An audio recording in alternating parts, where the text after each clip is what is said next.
You damn right. Hope everybody's having a good Monday. We start the week that will include the NFL draft. Always a big week if you are an NFL fan. We'll have you fully covered right here on the Horn. Not the weekend Texas baseball wanted, but it was the weekend Texas men's basketball had been looking for a while. We'll get into all that. Plus, drama on top of drama, on top of storyline in the NBA. We will get down to the latest player that may or may not have gotten hit in the business and what happened to the person that hit him, maybe, in the business. We'll get to all of it. It is Chad and Zay on this Monday. I'm Chad Hastings, and he is Isaiah Collier. What's up, Zay? What up, Chad? Happy Monday, everybody. Yeah, interesting day. I'm feeling good, but yo, the baseball team, yikes. Woo! That's tough. Well, and let's face it, a little rougher when it's that other team, right? That team up north. Oh, Yeah. it's rough. That's what rivalries are all about on the bad side. The good side of it, we all know. The bad side is when a certain team beats you, feels a little different. Feels a little different. In every sport, we always talk about it. It is special when the Longhorns and Sooners get together.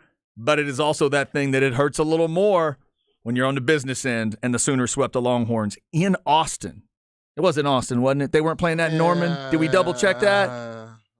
Weather affected things. Had to go doubleheader on Saturday. That didn't matter. Texas still lost the series in a sweep. 2-1 was Friday. Then it was 9-6 and 6-4 in those next two games. So they'll look to bounce back in their next one. Texas now 8-7 in conference play. They were sitting in first place, and now they've slipped down a little bit. So changes quick. Yeah, it can change. It can change really fast, especially in a kooky game like baseball. I'm Friday talking hot mess, talking about bring it on, Sooners. Let's get it. We in first place. Let's cook. It's time to go to Omaha. Now, how things could change in 48 hours. You kind of feel like Dylan Brooks right now.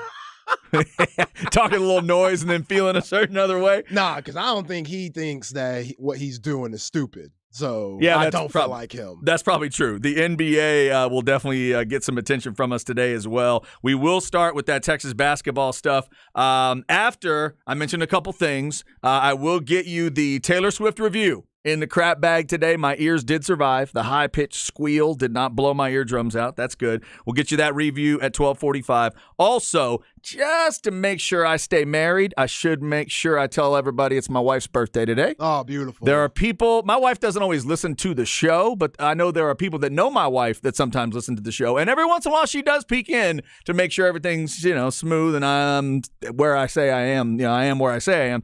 So happy birthday to my lovely wife. Happy birthday, Wendy. That means you got to step your game up. Have you gotten the gift already? The gift has not been purchased as of yet. Nothing had jumped out to this point. I know where I'm going. I know what it is. It has not been purchased yet. What are you doing? I can't say it on the radio. I know that. No, I'm not. What are you doing as in what are you getting? Like, what are you doing? Why haven't you gotten it yet? No, there's been a lot of focus going on. There was a lot of focus towards the kid and this concert or whatever, and we're literally driving towards the concert, and I'm thinking, you might want to like your wife's birthday's Monday. Monday, brother. Yo, my wife's birthday's in a month. I'm already thinking about things. Yeah. I can't afford to be slipping up and not be on time. My wife, she ain't having that. Yeah, my wife is very, very cool in a lot of ways, and she's understanding on these things. But we got some things in the works. It's just gonna have to get ramped up, and it's also I did check with her a few weeks ago about, hey, your birthday's on a Monday. Like, do you want to go out? Yeah, it's always tough. There's always a standard of we're going out to dinner. Let's do a birthday dinner, but then she's thinking it'll be a long day of work, and I don't want to so we're still kind of trying to deal with those particulars, and so got to figure out a Monday birthday. So to anybody who's got a 4/24 birthday, shout out to you as well today. So lots of stuff to get to. We'll get into some NFL draft stuff, the technical side of the NFL draft that's got everybody talking. But let's start with Texas basketball, Zay. Texas men's hoops finally got a little good news. There'd been either bad news or no news for a while. And things kind of felt like it was on hold, and we're waiting for some things. There's a couple dates coming, one in May and one in June, that are big. But the weekend ended up big, and I guess it would have specifically been Were both of these stories yesterday? Yes. Okay. So the first thing I see is Shedrick, the big post, forward post we talked about from Virginia that had visited. I saw that he had committed to Texas, and then I had missed, I guess, the earlier story of extra good news. Dylan Dessou, Mr. Was it 28-10 in the big Penn? That win over Penn State. 28-10. Mr. 28-10 himself is going to come back for another year. Dylan Dessou coming back, and Shedrick picking the Longhorns. That's some good news. Yeah, and right then you have one of the best front courts in the country, just like that. Just like that. And if you're Shedrick, you got to look at what Dylan Dessou did, and you got to be looking forward to when you get on the 40, adding some of that to your game. Because obviously Coach Terry and the offense with Coach Donald Wald, they want to get the bigs involved. We know guards, you got to have guards to win the tournament, absolutely, but you have to have bigs that could do something too. Ask Adama Sanogo how big he was in the 6 games UConn won in this year's March Madness tournament. So, with all the pick and roll play where you could get those, floater shots, those push shots that Dylan Dessou has, Caden Shedrick, we'll see if he could, add that to his game. Because with Tony Bennett, he really didn't have an offensive game. Only had 6 points the last 2 years, averaged that, and not too many rebounds. He actually lost minutes this year from his previous season in 2022. In 2023, he had 18 minutes a game. In 2022, he had 21 minutes a game. So that might be a reason why he came down to the University of Texas. I don't know. I don't care. I'm just glad we got him. And he's a cat that could catch the lobs. He has a really good second jump. Watching his highlights, he's a really good shot blocker, really athletic guy. And again, just with this Rodney Terry offense, he's going to have more opportunities to really showcase his offensive game. And again, with Dylan Dessou, if you have both of those guys in at the same time, man, that's going to cause a lot of trouble for the Big 12 and for the nation. Just we know with Dylan Dessou, what we saw in the tournament, his biggest thing is staying healthy. We got to keep him on the court. That's his biggest thing, like staying healthy, getting stronger, in different ways. I know they got to still hire a strength coach with Riley leaving, but yeah, this is a huge get for Coach Terry. A lot of people were nervous, including myself. When you had Arterio Morris dip the way he did, we still don't know why. You hear about, people talking by his ear, whatever, he left. You still don't really know about Tyrese Hunter. Things are looking good of him coming back, but we still don't know. Dylan Mitchell, same thing with him. We don't know how it's looking with him, testing out his draft, probability and seeing where he may go in the draft and see what it might look like. So I dig it. I like to get those guys coming back, Dylan Dessou, and then Shedrick transferring from Virginia. And now we're still waiting on Max Asmus, the Oral Roberts transfer, who was the Summit Player of the Year these past 2 seasons. Things are looking on the up and up for Texas basketball, and shout out to Coach Terry and this coaching staff for getting these guys. So, yeah, I was going to ask you if you're ready as a Longhorn fan to get a little bit greedy now. You got half the Dylans back that you're looking for. You now think this could help the Dylan Mitchell discussion moving forward. Does this help that at all? I don't know, because he's a forward. Yeah. Now, if you're Coach Terry and Dylan Mitchell, what the scouts are going to tell him is, you got to work on your ball handling. You got to work on your outside shooting. You got to work on your defensive IQ. Like, you have all the tools to be good at all these things, but that's the bright spot for Dylan Mitchell. The athleticism's there, just the speed, the quickness, all of that's there. He just has to really get his skills tightened up in different ways. And if he could come back and develop an outside shot and work on that ball handling, maybe he could play a small forward 3 position. So you could have those 2 guys. You're not always going to play Shedrick and Dessou at the same time. That's just, you can't do that and expect to succeed. There's going to be teams that are going to play small, and that might be a matchup nightmare depending on who else you have on your starting 5. But at the same time, Dylan Mitchell has a lot to work on. He's not NBA ready. He just isn't. Does he have a lot of potential to go to the G League and develop? Yeah. And could he do that? Yes. Could he go overseas and make money now? Absolutely. But I feel like he likes Coach Terry. I think he loved his first year at University of Texas, even though it went up and down for him. And I think it'd be for his best interest and definitely as a fan for him to come back. And if he does, with Ron Holland coming in from Duncanville, the freshman who's gonna get minutes next year, like he's definitely gonna get minutes. Like it's gonna be hard to keep him off the floor. His basketball IQ is just too good. Even if he's not shooting well, he'll be able to still provide something because he's a good shot blocker, good defender, good rebounder, even at 18 years old. So Ron Holland's gonna play, but again, with no AJ Johnson, no Arterio Morris, Serge Jabari Rice, Marcus Carr, Christian Bishop, Timmy Allen gone, getting Shedrick and Dylan Dessou back is big time. Are you seeing Mitchell at all on any mock drafts? Some. Okay. I see some where he's like picked in the 70s where there ain't no 70 pick. Okay. And then I see some that's got him going second round like at 32. Oh, okay. All so right. I see mixed reviews, which that's a long range. That to is. me. That's a lot of variation. That's nuts. Okay. And there's no 59, 60 pick this year. So I don't know why. There just isn't. Oh, yeah. What, it cuts at 57? Yeah. 58? Yeah, 58. There's no 60, 59. So that's 2 less spots that are going to be picked up. And people remember, if you're in the second round, you're not guaranteed a contract. Ask Greg Brown, who just got snipped. Yeah, the guaranteed money stops at that 30th pick. Yep. Right? Yeah. NBA draft coming up in June. Good news for the Longhorns. Dessou coming back for another year and Shedrick coming in. Now you got to wonder, does Max Abmas, the kid coming from Oral Roberts, trying to find his new home, does this excite him? The idea of coming in, running the show, and having that kind of presence down low, like you said, maybe it's one of the best, maybe it's already the best set of big men in the Big 12. Does that excite Abmas and, swing him from, when trying to decide between K-State and Texas? Jones, if I'm a guard like him, it would.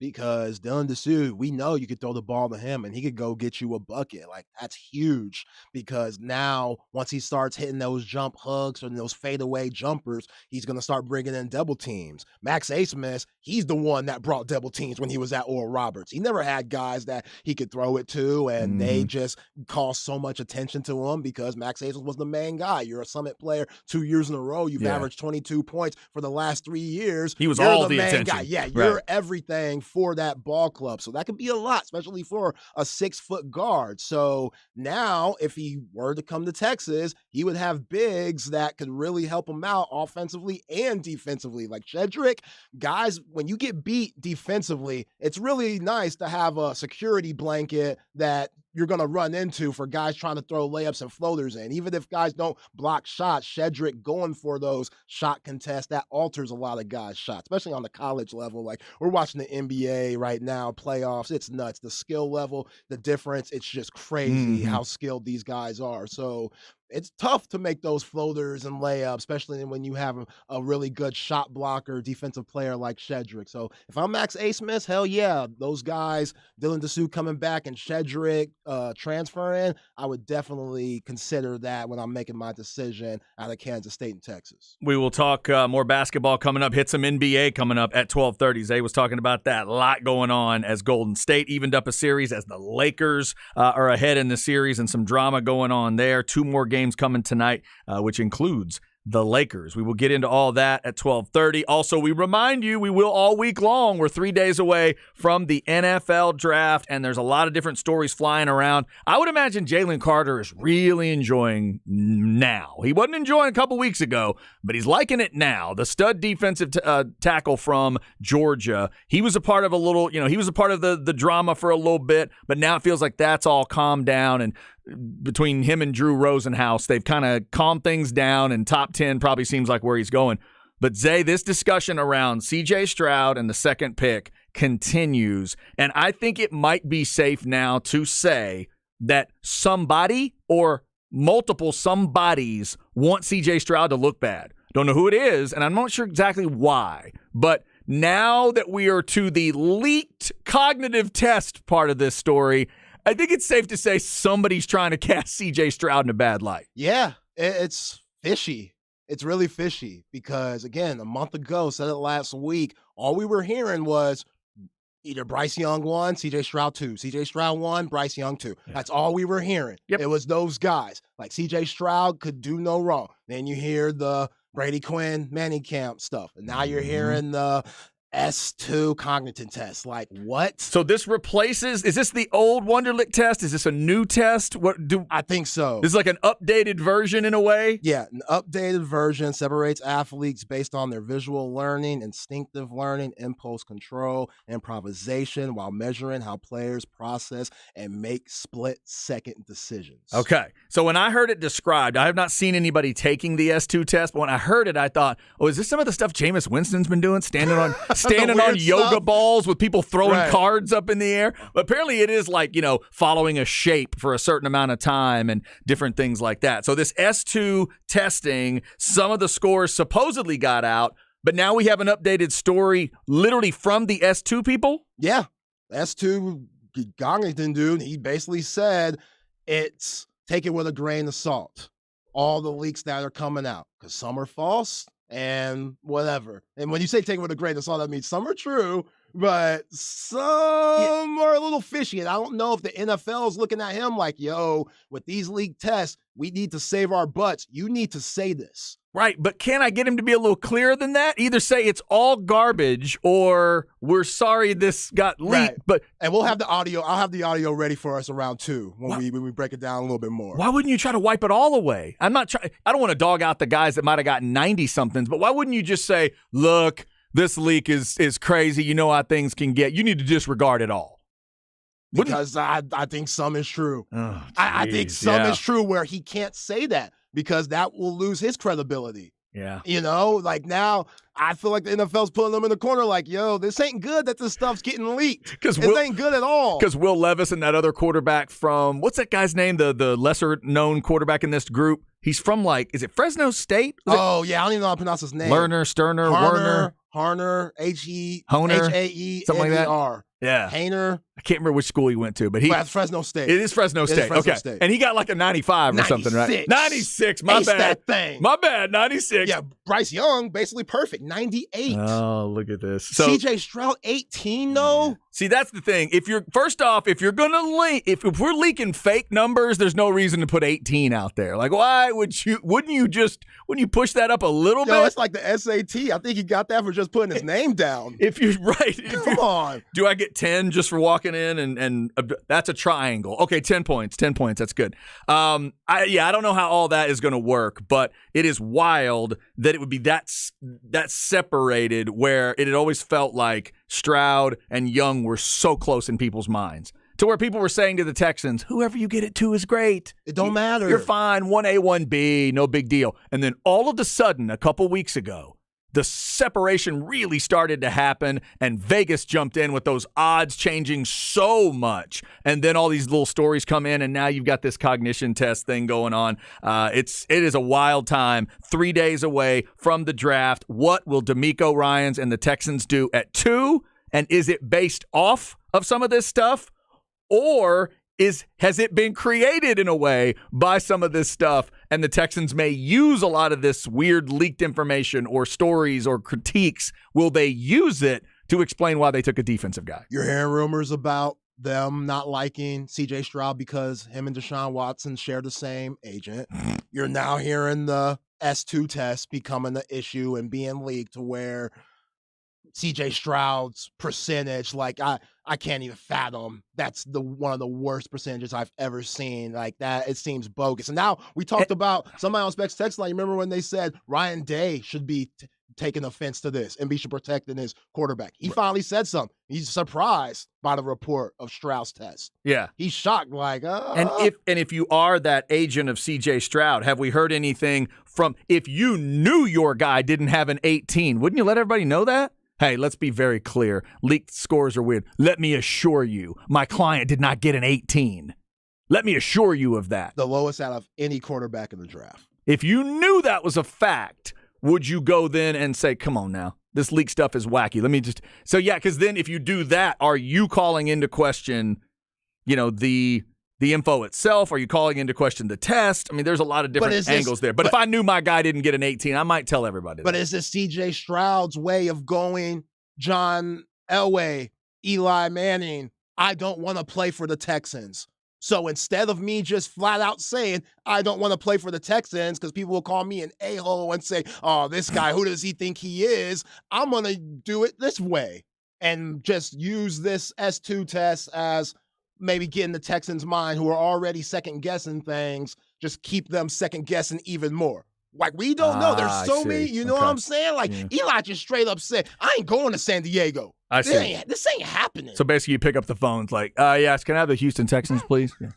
Yeah, man, it's crazy. He got an 18. Yeah, okay, we'll talk to you later. Hey, give me the Colts. Hey, Indy, what's up? Yeah, man.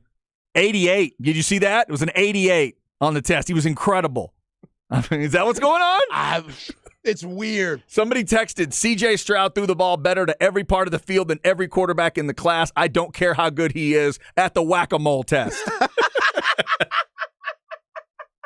The people that watched him in Columbus were amazed at what he did. They all came out of it saying, yeah, he's probably a little more accurate than Young is. He's got a lot of Jalen Hurts in him, like good leader, but knows how to have fun, which in the locker room, that's huge nowadays. And yeah, I still don't see it. It's going to take a lot to convince me that C.J. Stroud won't be a perennial Pro Bowler. This is wild. If you're a Texans fan, let us know what you want to see on Thursday. Do you want that second pick to be C.J. Stroud if all the Young rumors are true and it's going to be Bryce Young for Carolina? Do you want him to move that pick? Would you want him to move that pick even if it could go into the division to give him a quarterback? Or are you going to go with your head coach and be defensive-minded and say, hey, go ahead and take Will Anderson?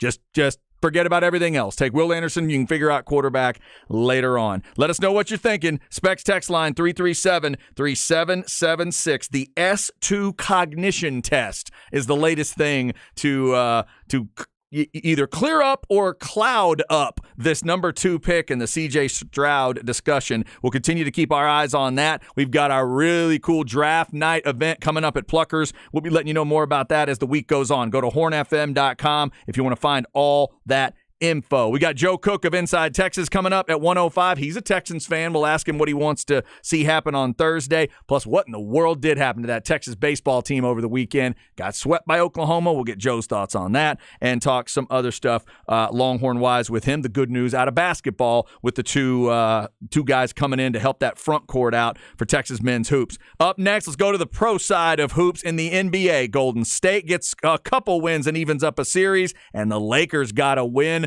But Brooks got ejected. The villain is the villain. LeBron was on the ground for a while. We'll get into those stories. Plus, in the crap bag at 12:45, I'll get you the review of the Taylor Swift show in Houston. I did survive. Glad you're with us on a Monday. Hope you're having a good one. A lot going on. Keep it right here. It's The Horn.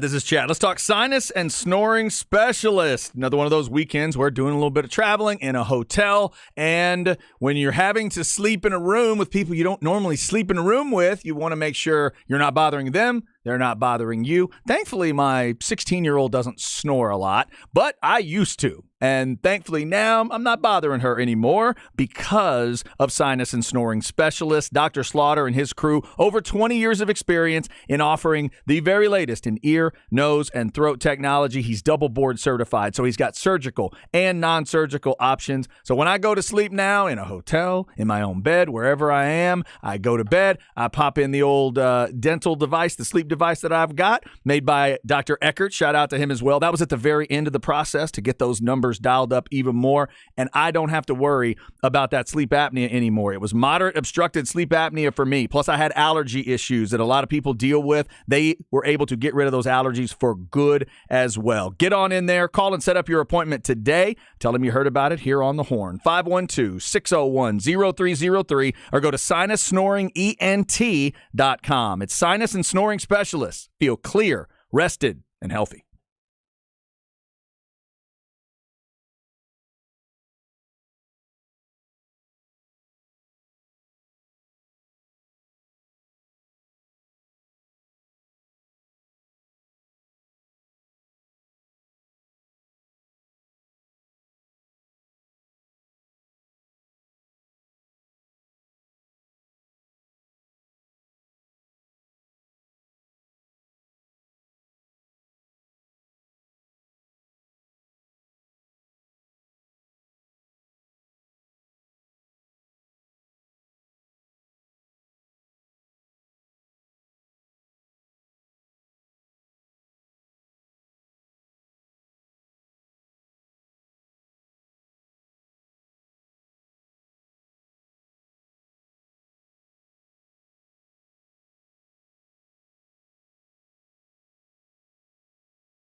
Chad and Zay.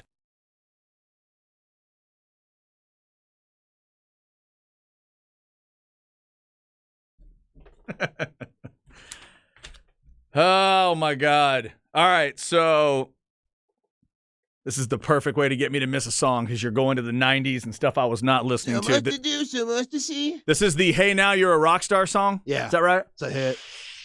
Ah, here it comes. God, I always get this wrong. It's a hit. Some people would say it's a smash. Well played. Well played. That means it's You're thinking too hard. I know. No, and I know it was a perfect hint with Smash. Why can't I get the name though? Because it's not Smash Mouth? Smash Mouth. Oh my God, I knew there was Smash in it now. It was a perfect hint. Man. Thank you. Well done. Jeez. Go to one Taylor Swift show. You don't know anything. Smash Mouth, ladies and gentlemen. I always mess that one up, and I'm glad I didn't say what I was going to say because I always guess the same thing. It's always wrong. So thank you. Smash Mouth is Hey Now You're a Rock Star. It's called Rock Star? No, All-Star. I mean, All-Star. Hey Now You're All-Star. All right. Smash Mouth gets us started today. We'll get you the Taylor Swift review coming up at 12:45. It was a wild night in Houston. Also a wild night around the NBA. We'll get to that. Remember, draft stuff comes up 3 days from now with the first round. We're out at 7 different, I think it's 7 or is it 8 different Pluckers locations. It may be as many as 8 different locations. I think run them down. Ty Henderson's going to be at 183. Aaron Hogan's going to be at the Y in Oak Hill. Zay, you're going to be at Lakeline, if I'm not mistaken. Our man Wags is in Round Rock. Patrick Davis from Ball Don't Lie going to be on campus. Harge is going to be at the Link, and Rod Babers is at South Lamar. That's 7. I think it's 7. Did I forget anybody? That makes sense. Think I got them all? Yeah. Okay. Yeah, and I will be hanging out over at 183 as well with our man Ty Henderson. Who's Oak Hill? You say Oak Hill? Did I say Oak Hill? That's Aaron Hogan. Aaron Hogan. If I didn't say it, Aaron Hogan at the Y in Oak Hill. So I think we're all covered on that. I will be at 183 with Ty Henderson. No truth to the rumors that I've been taken off the mic at 183 because of an investigation of cheating. That is just a lowdown. That's right. Dirty rumor. Dirty you rumor. You were cheating last year. It's a dirty rumor. How dare you for even thinking it, much less saying about that. How dare you? It's a lot of fun on draft night. You get to come out. You can sign up to choose for any team you want. Obviously, a lot of folks want to go Texans and Cowboys, but we have a lot of transplants show up in their jerseys. It's a lot of fun. They'll show up in different jerseys, want to make a pick for their specific team. If you get the pick right, then the entire place gets a special. It's pretty cool. Yeah. A lot of fun. All my Leander, Cedar Park, Northwest Austin folk, come on down Lakeline. Yeah, gonna see you at Lakeline. We're doing it big. There you go. Always a lot of fun at Pluckers for draft night. What will the Texans do at number 2? What will it say about this C.J. Stroud discussion? Texans get 12, obviously, and then the Dallas Cowboys at 26. Are they just going to wait and pick at 26? Would they dare go up for something? And is that something Bijan? And where will Bijan Robinson be drafted? It would be a shocker, I think, if we get all the way out of this first round. If we're all done on Thursday night and Bijan doesn't have a team. Is that fair? That'd be weird. Because I get it that that's the thing you're supposed to do, but I'm going to put him at least in that Saquon Barkley discussion. Barkley was good enough. He went single digits. He's just getting more and more hype. Bijan is. Yeah. It's ridiculous. I'm seeing him on TV nonstop as of late. Yeah. Nonstop. With all due respect, if that quarterback from Florida and that quarterback from Kentucky and maybe even that quarterback from Tennessee that's coming off an injury, if all 3 of them can go in the first round, Bijan's going to go in the first round. Yeah. Sorry, he just is. Somebody's going to break that rule. We'll see who that is going to be. And for all of those involved, if everybody gets out of the way and applies the rule and then the Eagles get him at the end of the first round, I will lose my mind.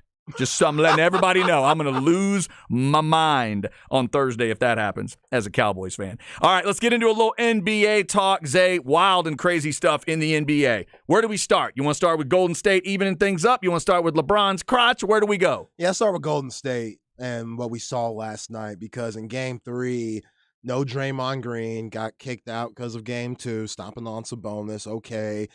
Kings, that's your must win. they are wounded. They don't have all their players. You're going into their place, and you're the top seed.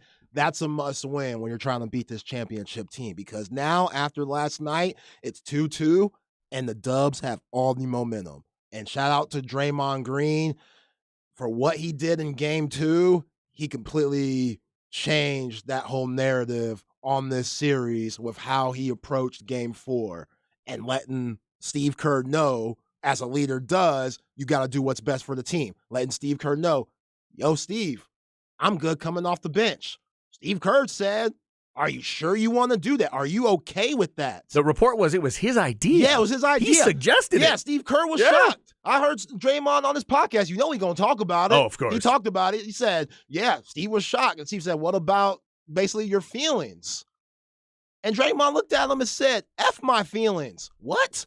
It's about the team. I've already put us in a bad situation by not playing in game 3. And what what Looney did in game 3 with the 9 offensive boards is giving all the Warriors second chance points so Steph could have another chance of hitting the 3. Jordan Poole, Klay Thompson, all those guys, and then coming back with an excellent game 4 performance with 14 rebounds. Start him. And now Jordan Poole's got his groove back. He had a solid 22 last night, 8 of 15 shooting. He was playing that street, playground style of play that he's so famously known for playing. He's got that mojo back. So all of these guys are clicking. Everybody played well for the Warriors that got clocked. Gary Payton II, he didn't play much. DiVincenzo, he didn't play much. But their main guys, Looney played well. Andrew Wiggins got a rhythm. Steph Curry's been excellent. Like, he's a 2-time MVP, one of the greatest shooters ever. Like, he ain't going to go down without no fight. He's a winner. Mm-hmm. This team, they're full of winners. Steve Kerr, they're all winners. And the Kings, they messed up. Like Sabonis, he hasn't looked the same since he got stomped on. He hasn't. He's had decent games, but Looney's outplayed them game 3 and 4. That can't happen. You're a 3-time All-Star. You're one of the best players on the team. De'Aaron Fox, if it wasn't for his spectacular play, which this is his coming out party to the world, he's been amazing. And Steph almost blew it last night.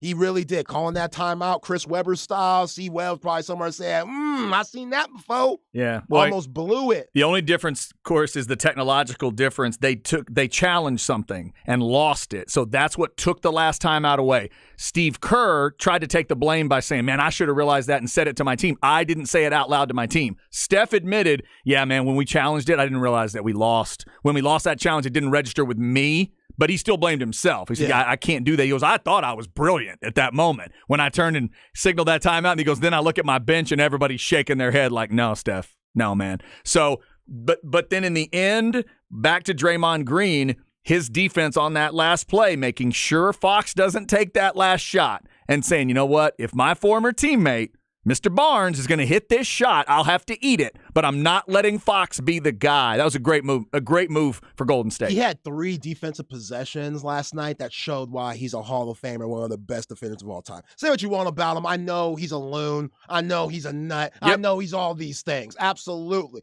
But when it comes to just basketball, this dude's basketball IQ is one of the best I've ever seen. And it's not always blocking shots and getting steals and diving on loose balls. It's having the rest of his 4 teammates all locked in defensively because he knows everybody's role. That's how good he is defensively. Like, you remember when Dennis Rodman was on The Last Dance and he was talking about, like, scientifically how he gets rebounds. If it goes off this way, it goes off that way. If it goes off that way, like Draymond has that in him. Knows the angles. Like, he knows the angles. Yeah. He sees the game different defensively. Sabonis, it was like a 2-on-1 break where Draymond was by himself. Sabonis called it. He tried to drive in the lane. Draymond just ripped him with the right hand and then kicked the ball with the left to the other side so his teammate could get it. Yep. One of the next plays down. Sabonis tries to go up. Draymond blocks his shot, then yells in his face. Oh, that scream was excellent. It was just the whole arena. I felt that at the crib. Oh, yeah. I'm like, yo, this dude's on another level. And then what you mentioned, him helping on De'Aaron Fox was such a horrible play to run at the end. I know what they were trying to do. They were trying to get Steph in a mismatch.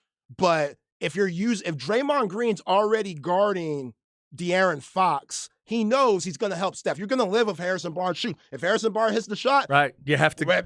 Cool, we'll take it. You just got to shake his hand and move. Yeah. But Harrison Barnes knows what was on the line. He knows how big that shot was, all that he went through with the team. That was definitely going through his head as he was releasing that thing. Yeah. Definitely. Everybody, as a Warriors fan, you know what Harrison Barnes meant to that 2015 squad. He knows what he meant to that team. They got rid of him for Durant, then won without him. That's a huge miss. And now you're going back to Sacramento 2-2. I could see the Dubs getting it done in the next 2 games. Right now, that is the only 2-2 series. You got that one sitting at 2-2. Philadelphia has already swept. Sixers are waiting on their next opponent. You have 4 different teams: Knicks, Boston, Denver, Phoenix, and Miami. Not Miami. Phoenix up 3-1. 4 different teams up 3-1. Tonight, you got Miami and the Lakers trying to go from 2-1 to 3-1. So we'll definitely be talking some NBA. If you watched it over the weekend, let us know what you thought. Specs text line 337-3776. We will get into that LeBron situation at some point. Dylan Brooks playing all the way into that villain role and then griping about it after the game. We got to get into all of that. It's like murdering somebody and then surprised when the cops kick the door in. Like, it doesn't make it, like, what'd I do? What? Don't slip on that blood. But what? What's the deal? I don't understand. Yeah, we got to talk about that, man. What is going on with that guy? Joe Cook of Inside Texas and On3.com coming up at 105. Longhorn baseball gets swept. Longhorn men's basketball gets the good news of those 2 post players showing up, one from the transfer portal and one coming back for another year. And obviously, we will talk to him about the draft as well. Joe is a Houston area guy, so I want to get his thoughts on the Texans and the CJ Stroud thing and kind of what's going on. Up next, though, in the crap bag, I'll give you some thoughts on Taylor Swift in 2023. Oh my God, I'm an old man. This is The Horn.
Chad and Zay.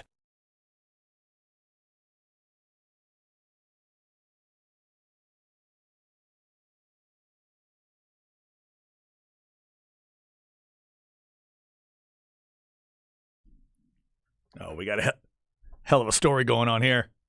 Look out. The Princess of the Night? Princess of the Night. Is that what he just said? Let's see. This sounds like it's a little bit out of my time frame, but I'm going to go to my standby guess. Saxon? There we go. There we go. That voice is, even though I haven't listened to a ton of Saxon, his voice usually, locks in. He's one of my favorite lead singers of all time because the guys that never move from the haircut, I love it. The guys that like their hair is the same length for 50 years. That's man. the Saxon guy. Yeah. Like the Saxon guy used to have the long hair, and I'm sure it was black, back in the day. But then the one time I got to see Saxon live years ago, it was all gray. But it was still long. He was like, yeah, screw you, I'm keeping it long. I don't care. I'm the lead singer of Saxon. What do you want me to do? I can't get the Quinn Ewers haircut. Nobody's going to respect that. Not in my world. I got to keep it long. Saxon and Smash Mouth get us started today. More musical stuff coming here in the crap bag in just a second. By the way, speaking of music, Ball Don't Lie is coming up with Rod and Harge and Patrick Davis. Patrick Davis always doing a great job bringing music to that show. The guys love to talk music like we do. Also tonight on Soccer Matters, Glenn Davis taking a little bit of a detour musically and has a cool interview with Jesse Dayton. If you're a local music fan, you may want to check that out tonight on Soccer Matters at 7. Cool interview there. All right, let's get into the crap bag, and I will tell you about Taylor Swift in Houston. Here we go. Chad's crap bag. Crap bag. If you need an easy way to remember it, just think of a bag of crap. It's brought to you by AV Consultations, 255-8678, or go to avconsultations.com. Yes, I survived Houston and a Taylor Swift show on Saturday. Most important thing, my daughter had a great time. Everything went smoothly. Nice. We got her to the show in time. She was interested in the 2 opening acts. We got her there to the seats in time. Everything was... Now, I didn't account for the air conditioner blowing so hard on us at the top of NRG. We weren't exactly front row. So that was a little bit of a challenge, but we had a layer. Thankfully, we brought 1 layer. Now, my daughter got that layer, and my wife wasn't thrilled that there was not a second or third layer. Yeah. We almost had to bust out the merch, the sweatshirt merch we bought, the hoodie merch, to wear it. And my daughter was like, no, nobody can wear the hoodie. I'm like, I just bought the hoodie. If we need it, we're going to wear it.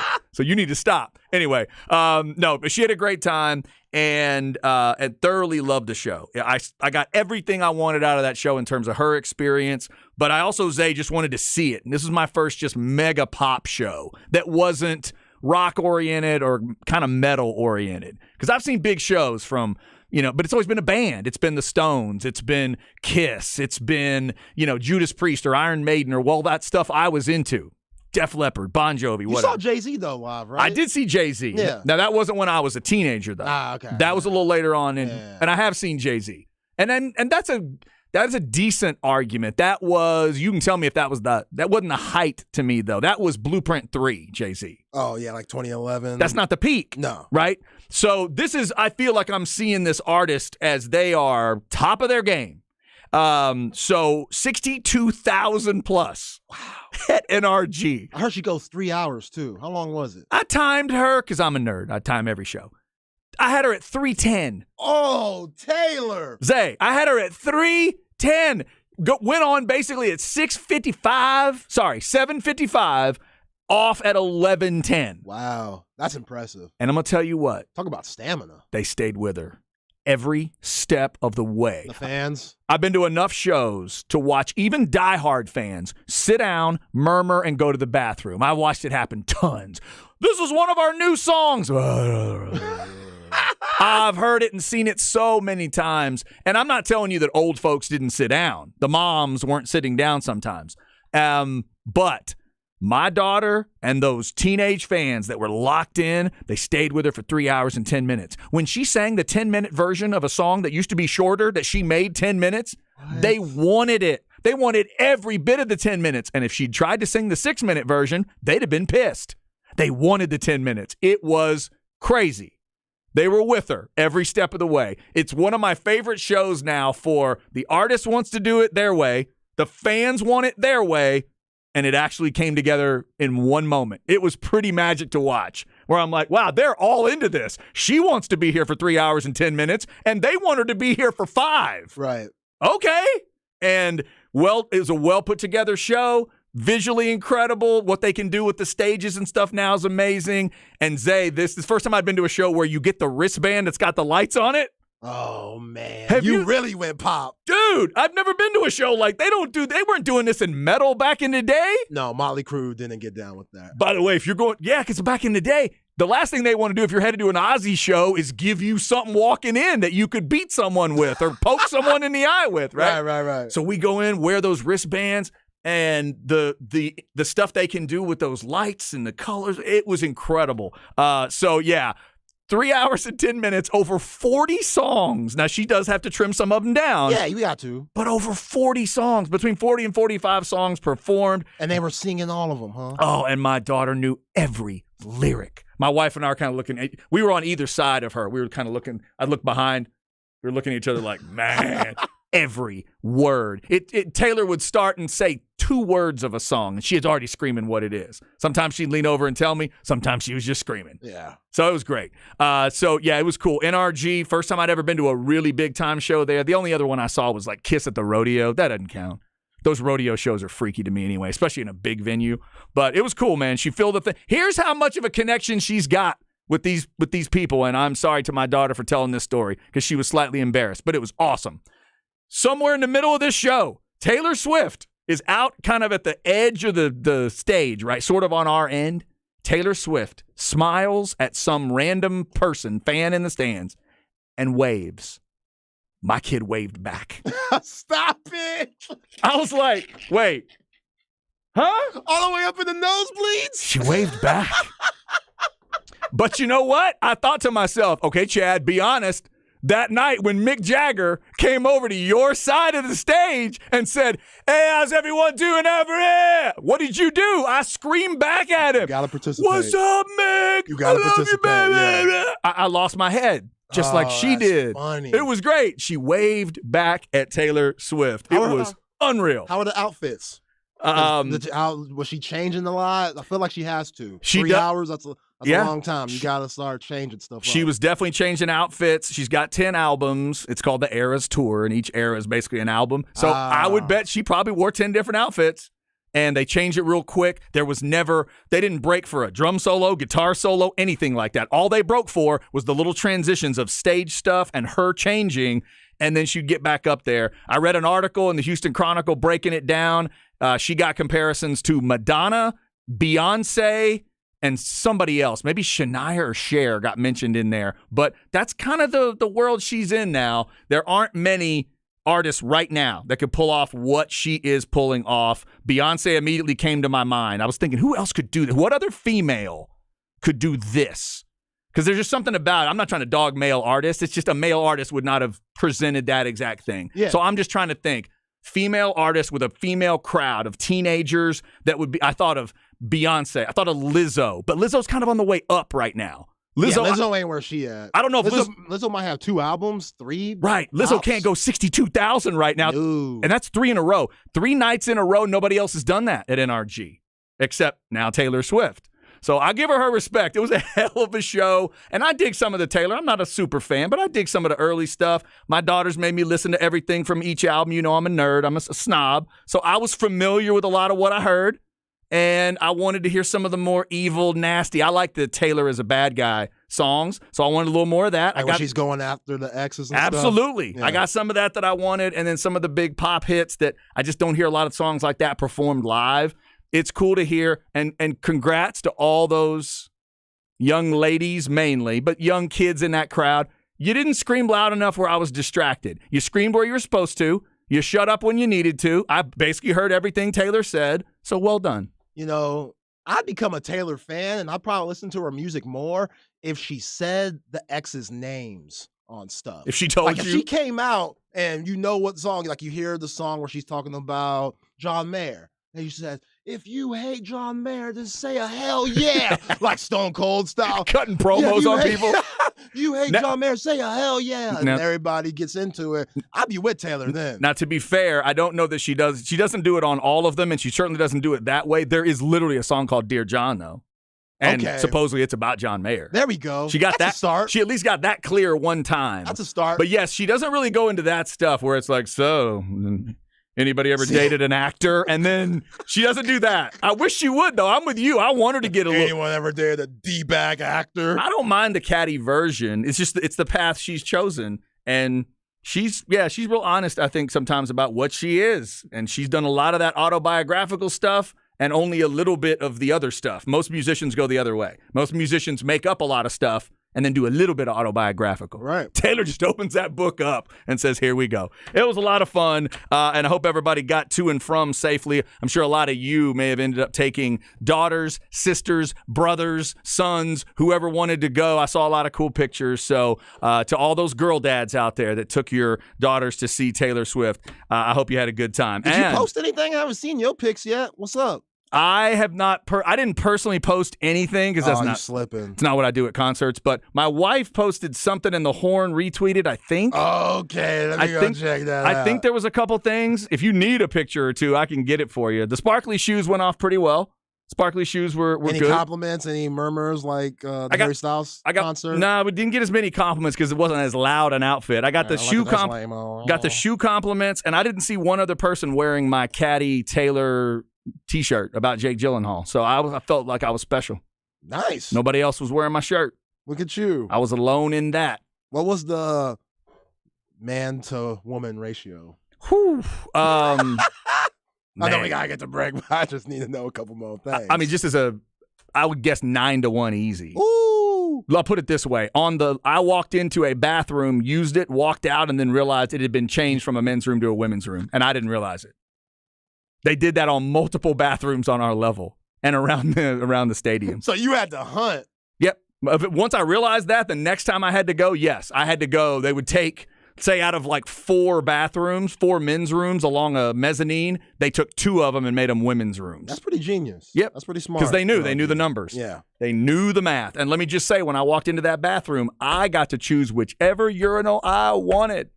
There were like 8 of them, 10 of them. I'm at NRG. I was king of the world wherever I needed to go.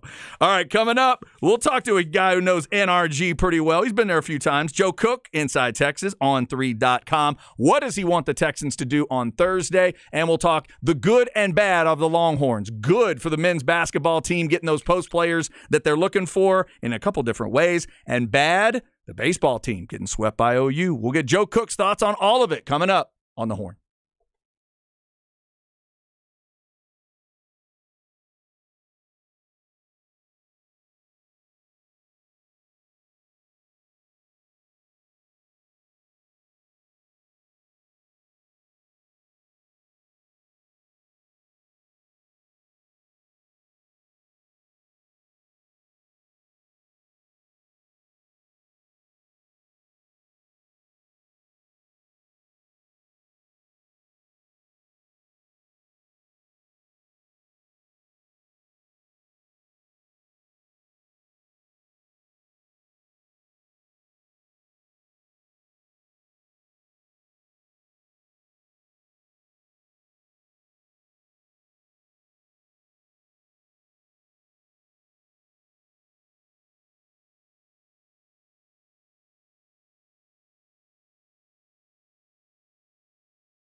All right, let's go hour number 2 on a Monday. We hope you had a great weekend, and we hope you're ready for the NFL Draft. Remember, all of our draft stuff going on at Pluckers. Again, we'll be out at all different locations. Get on out to your favorite Pluckers. There'll be a Horn personality out there working the mic and making sure, well, hoping that everybody gets those specials. Come on out, sign your name to make a pick, and if you get it right, the whole place gets a special. Keep listening. We'll give you even more details as we go. You can go to hornfm.com for all those details. I see a press conference going on today with Jerry and Stephen Jones, and who's that third guy? Oh, yeah, Mike McCarthy, the head coach that's supposed to get the focus but never does. All those folks having a press conference today. We'll get into that, continue that talk throughout the week.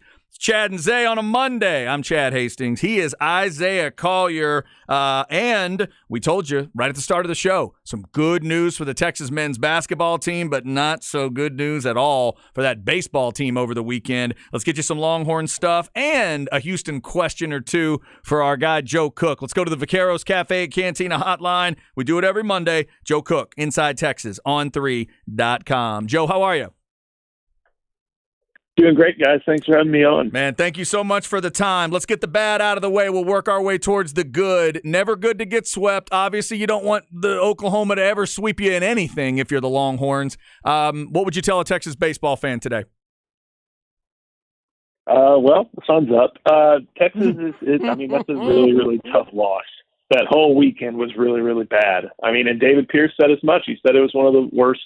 I think something along the lines of one of the worst days he's had as head coach at the University of Texas. And, it's a combination of just all three aspects of the game. You had 4 total errors on Saturday. You basically got good pitching from Lucas Gordon, Chase Loomis, and LeBaron Johnson, and that's it. And the bats just didn't show up enough to counteract all those problems. So it's a rough one.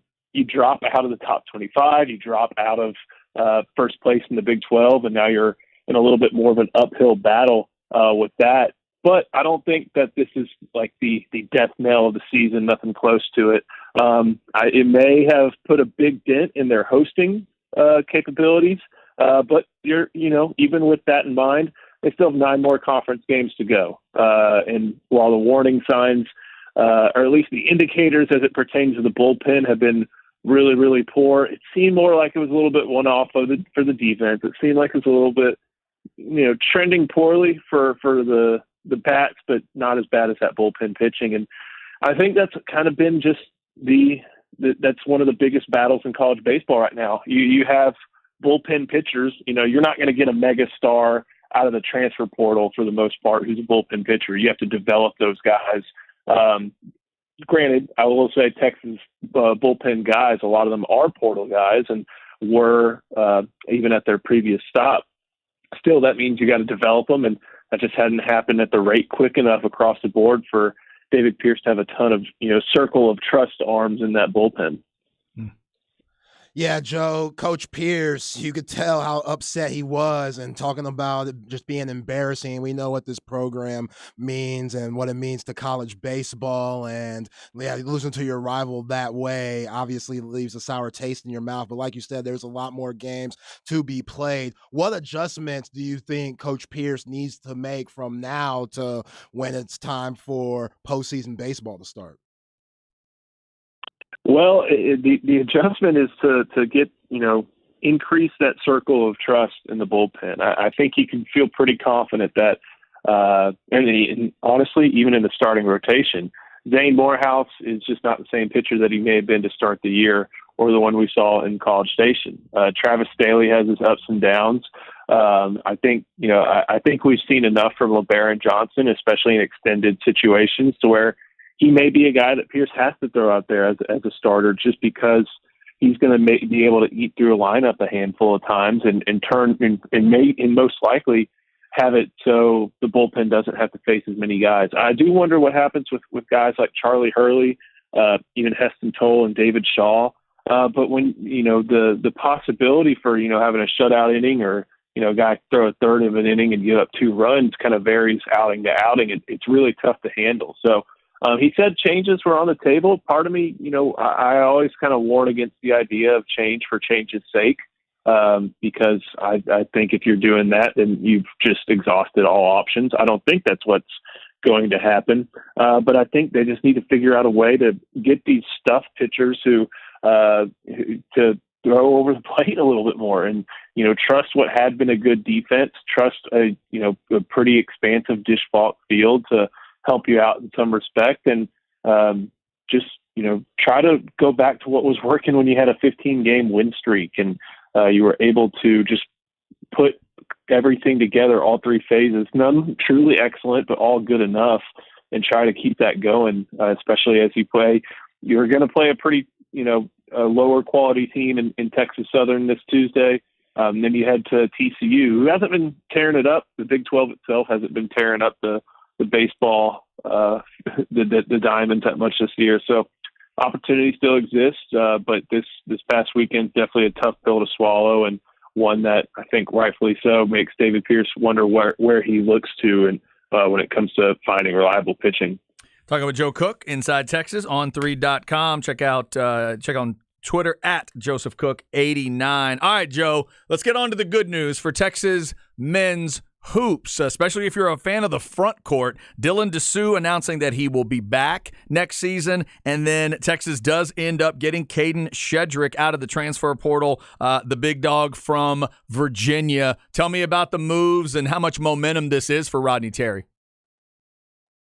I mean, it's huge because Texas fans hadn't gotten, I guess, a ton of good news when it comes to roster developments or the portal in the past few weeks. And now on one day, you get two really big pieces of news. With Disu, you saw when healthy, he was the player that I think Chris Beard and company thought they were getting from pre-injury Vanderbilt Disu. That's what you saw a lot over his best play during last season, and probably even something a little bit more better than that. With him, you're getting someone who has the ability to score from three levels. I mean, he has a capable three-point shot.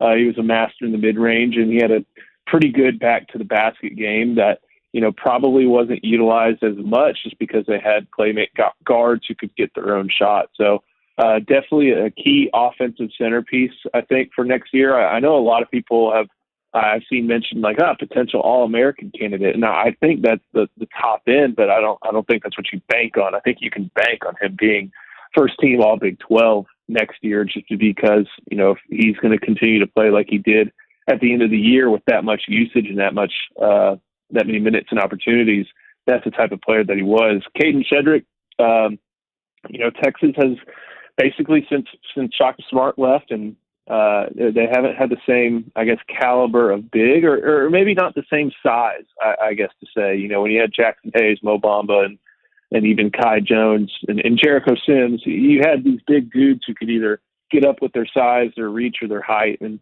Disu wasn't exactly that. I think last year Chris Beard and Rodney Terry tried to get a lot of rim protection by committee instead of really relying on one individual player.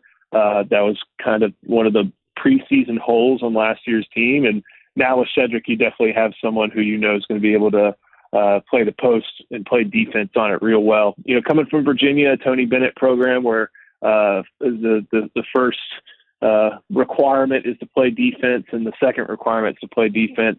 Really excited to see that. Didn't play, didn't start a ton of games. I think he started 15 of 30 for the Cavs, but definitely a sought-after guy in the portal. Duke, I think tested the waters with him. I know Missouri really wanted to get him, so definitely a high major player and someone who, you could even see those two be on the floor at the same time next year just because of the differences in skill set. And, of course, having two guys who are 1 6'9", 1 6'10 and a half, that's going to help you pull down some boards. And with the style of defense Texas plays, sometimes they can drop down a little bit and there has to be some extra effort. But having those two tall guys out there, despite whatever Dylan Mitchell or any other portal prospect or any other signee may choose to do, but I don't think there's anything to worry about with Ron Holland. Just having those two guys back is a big deal as far as what your defense is going to look like and what your team's going to look like next year. Yeah, Joe, those are some great points. You mentioned Jackson Hayes and Mo Bamba and Jaron Allen, who's playing for the Cavs right now in the playoffs, who's dealing with Julius Randle and them. And all those guys, they left early. And now you're getting guys that have been in college basketball for a long time back as your front court. Could you see those guys playing off each other? If you watch Shedrick play, his highlights and stuff, he's a willing passer and a good passer. And like you said, in Tony Bennett's system, defense is a huge priority. So we probably didn't get to see what he could really do offensively, which has to be exciting. But could you see Dessou and Shedrick working together, when Shedrick gets to the 40? Yeah, I think so. I think it's definitely going to be something that they test out. And like I said, it's because Dessou can step back and take those 3-pointers and take those long, maybe elbow jumpers, that type of thing. We saw that floater really become special over the course of the postseason and late season and postseason. So I think it's definitely something they'll have to consider. But even if it's not something that works out well in the preseason and maybe in some secret scrimmages, having those two guys there, just being able to trade off of each other. What you may give up in one area with one, you make up in a different area. So I think it's worth trying out, but I'm not exactly sure how prevalent it'll be. And yeah, like you said, with Shedrick and his offense, I think he's like a 64 or something like that field goal shooter. And when you're a 6'10" guy, a lot of those are probably not too much further than 8 feet from the basket. But I think one of the things he told Jeff Goodman last night when he was committing to Texas was he wants an opportunity to showcase some of his offensive capability. And I think he mentioned that Texas is going to play a little pretty quick when it comes to Rodney Terry's offense. I don't think you're going to see anything different because that's what players want to be in. That's why someone who's got that level of skill is leaving Virginia, who's probably the slowest or second slowest team in the country, and going to Texas. So I think it was in the top, I guess it would be top 80, something like that, or right around 100. Not too much. They were right at that 69 or 70 possessions a game number. So if he does have more offensive game, then he's going to be able to definitely show it. But the defense, I think, is obviously going to be a big factor for why Shedrick is going to be successful at Texas. Talking with Joe Cook. Joe, before we let you go, I know you're a Houston guy. We talked some Houston stuff with you before. Give me a thought on the Texans. I know the last thing you want is a Cowboys fan telling you how weird the draft can be, but sitting there at this second pick, I keep getting the feeling that you guys are being set up for something. I don't know what it is, but I feel like you're all being set up. What do you think is going to happen Thursday night with number 2? See, I saw Ian Rappaport tweet out something like, no one knows what the Texans are doing. And I wanted to comment, yeah, not even the Texans. Their biggest need, obviously, is quarterback.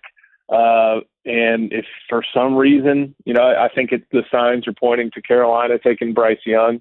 If they're not sold on C.J. Stroud, then I'm surprised that they'd be sold on someone like Will Levis or Anthony Richardson. I wouldn't be, I guess, if they decided to trade that pick, maybe move down to like 6 or 7 or 8, in a position where they can address another big need like edge rusher, that I guess you could do that, and then maybe take a quarterback with that 12th pick or something like that. But I don't know. I just feel like the easiest answer is just to take C.J. Stroud at 2 and not have to play all these mental gymnastics and try to work on getting a pass rusher at another point. But they never make anything easy with the Texans, and hadn't made anything easy since, week 18 of last year, where they where Lovie Smith wanted to give one little leave a gift for Nick Caserio and company on his way out. You play to win the game, Joe. You play to win the game. Exactly. Hey, I don't begrudge Lovie at all. It's everybody else's fault for leaving that as a possibility for it to happen. So, I think you just go ahead and take one of the top 2 quarterbacks, whoever Carolina doesn't take. But, they may see that a player like Tyree Wilson or Will Anderson is good enough to address that need at pass rush, and maybe do something else later on in the draft, whether at 12 or elsewhere, to solve their problems. But I hope that doesn't mean another year of being, 4-13 or 3-14 level bad, because as we saw this past year, that's still no guarantee that you're going to get that number 1 overall pick, which everybody assumes is Caleb Williams. And, you don't want to put the fan base through that again, especially with a first-year head coach. Like, try to show some progress at some point. And so hopefully everything works out, and it's just kind of media narrative running amok as the days go by and days count down to the draft. But, I never put it past the Texans for doing something spectacularly stupid. Fair. That's fair. Joe, before we let you go, Texas football update. After the spring game, the coaches are out recruiting and stuff. Any word from the transfer portal or the high school ranks? Yeah, I haven't seen any names pop up yet in the portal, aside from ones that I think were put out right before the spring game kicked off.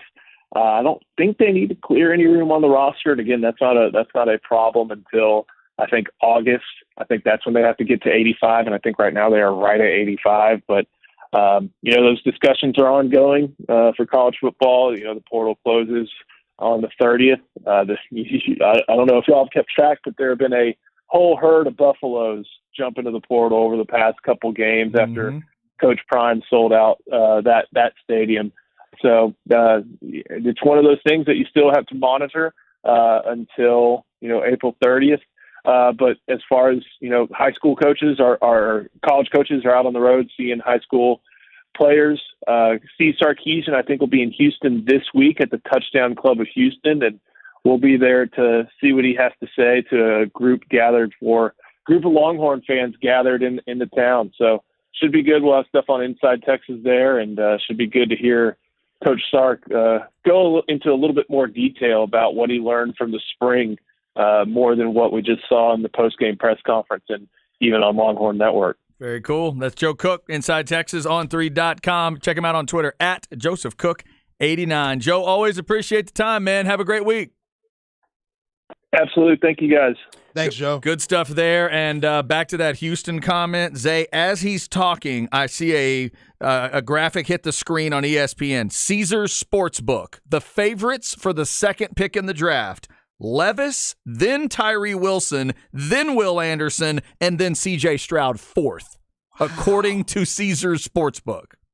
Yeah. Something's going on. I just don't know what it is right now. I mean, for DeMeco Ryan being the defensive-minded guy he is, them taking Levis instead of Wilson and Will Anderson, that'd be really odd. Like, to go from not liking Stroud is one thing. Right. But to like Levis over him and not get those defensive guys when you have a defensive-minded coach. That'd be a weird double slap in the face. That'd be nuts. Like, wait, what? Yeah, if you're gonna be DeMeco Ryans, go be DeMeco Ryans. Yeah, those are two Will Smith on Chris Rocks, like double slap in the face. Indeed, it's stupid. Right. I don't know, man. I just feel like that moment may be, with all due respect to whatever the Cowboys are going to do at 26, I think that might be the pop of the night, good, bad, or otherwise. That may be the pop of the night, the social media thing of the night that has videos of people breaking their stuff. It's that number 2 pick. And whatever Texans fans do with it. So some aspects text line just said Will Levis is another Carson Wentz. Are we talking Carson Wentz before the ACL injury? Because that Carson Wentz looked like he was destined for Canton. He looked good. Carson Wentz after the ACL injury, there's two different Carson Wentzes. Because I've heard that comp too. And I don't know what people are saying. If we're talking fresh out of North Dakota State, MVP Carson Wentz, basically lead my team to the Super Bowl before I got injured. He was looking good. I'd take that number 2. Yep, he was looking really, really good. 3 days away from the NFL Draft. If you have any thoughts on it or anything else today, Specs text line 337-3776. It is a busy Monday as we clean up a lot of things from the weekend. And thanks to Joe for a little bit of a teaser there. Coming up in the Flex 30 segment, which Flex guy was at that Colorado spring game with Deion? And why are so many people talking about Buffaloes today coming out of that? Plus a couple other offers to mention from for local stars. 2 o'clock hour coming up. We'll get back into the NBA stuff. 2 games tonight, and the New York Knicks come out of the weekend up 3-1. Zay's going to break it all down for you as we roll along. Jump on in if you like. Hope you're having a good Monday. This is The Horn.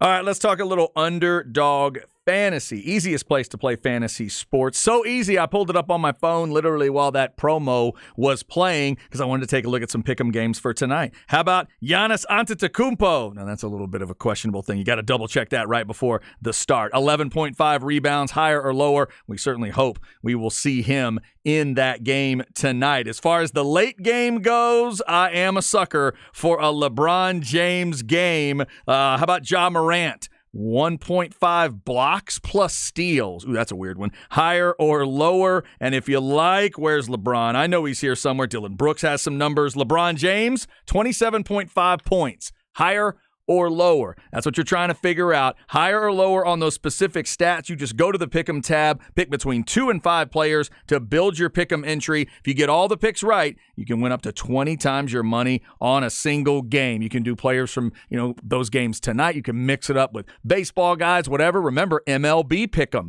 is going on right now as well. You can get a game going there. Sign up today with the promo code HORN. Get your first deposit doubled up to $100. Visit UnderdogFantasy.com or find them in the App Store, and don't forget to register with my promo code HORN to get your first deposit doubled up to $100. Must be 18 or over and present in a state where Underdog Fantasy operates. Terms apply. Concerned with your play? Call 1-800-522-4700 or visit www.ncpgambling.org. NBA Pick'em and MLB Pick'em right now at Underdog Fantasy.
Chad and Zay.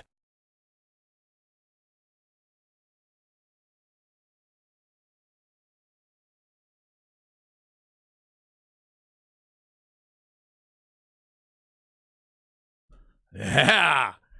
Go with some majestic metal today. We're telling stories, making you think of like knights and swords and dragons and all kinds of good stuff. Chad and Zay on this Monday. This is one I'm not going to know, though. I like the voice. Good riff. I just don't recognize it. So I'm trying to think of how would I guess this one? Yeah, I don't know. Who is it? Blue Murder.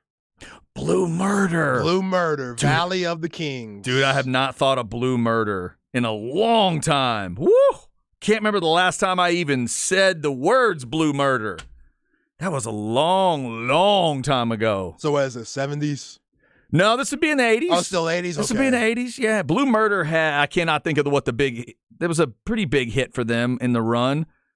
And there was somebody in Blue Murder. Y'all can help me out if you're a Blue Murder fan out there. Was Billy Sheehan in Blue Murder? The badass bass player? Somebody famous was in Blue Murder. I just don't remember who it was. Maybe it was a drummer I'm thinking of. Blue Murder, Saxon, and Smash Mouth. Oh, yeah. It's that kind of Monday already.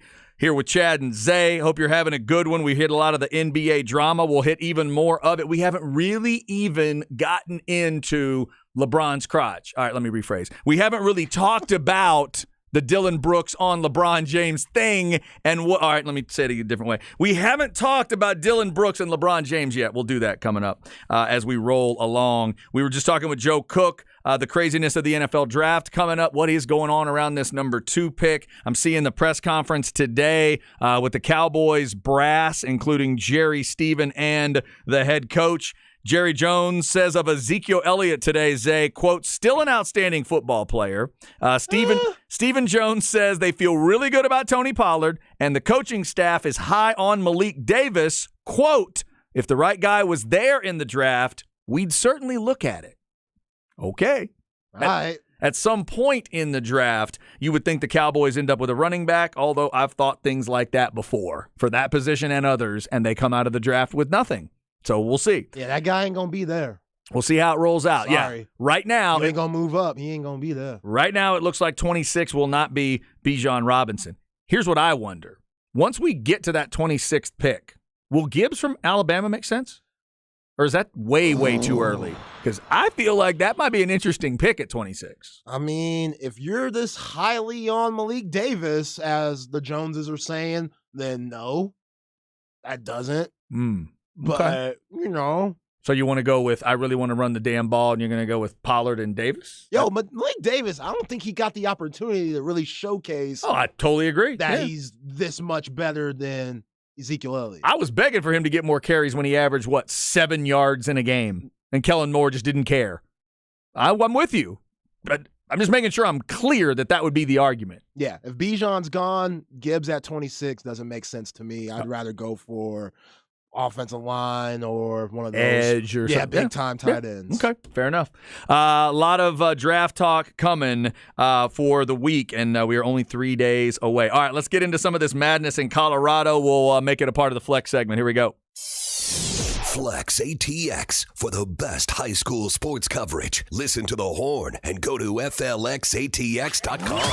Flex 30 is brought to you by Brain Vault. Brain Vault is a revolutionary and patented mouthguard that has been proven to help reduce the risk of concussion. Visit brainvault.com and join the movement. All right, there's a lot of folks talking about the Colorado spring game. First off, let's give a shout out to one of our Flex guys we've been talking about, Marcus Boswell of Lake Travis, the class of 24 guy, the running back / linebacker. You'll be hearing a lot about him. He's got a lot of offers out there, including Colorado. He was at the spring game over the weekend, and say there's a lot of talk about it. The weather was discussed because it did snow. Not a lot of people get snow in the spring game.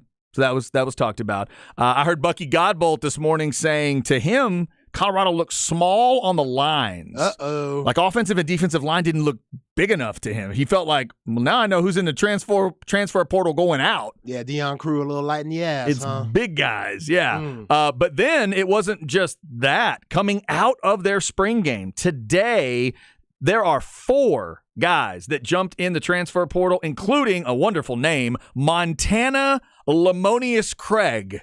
Man, that's fantastic. Among 4 Colorado players to enter the portal, he was the star, one of the stars of the spring game.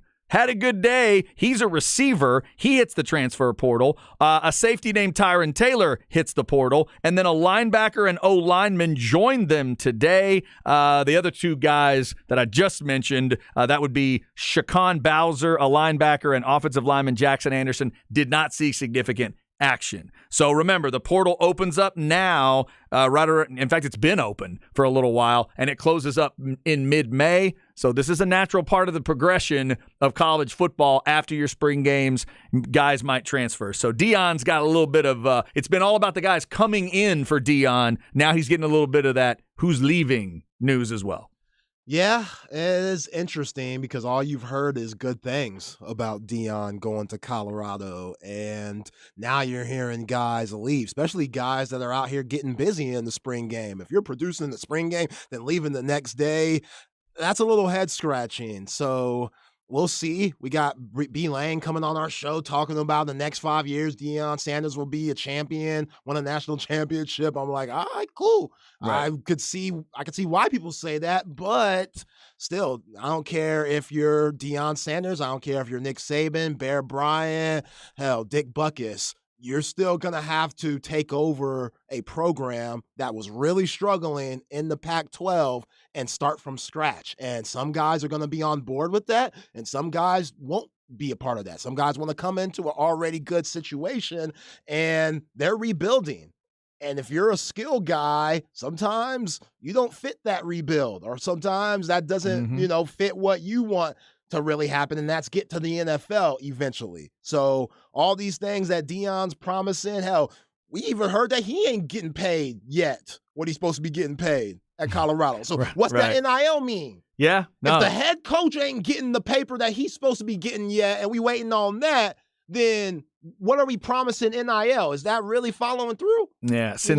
I hadn't seen this number till just now. Since April 15th, 17 into the portal for Colorado.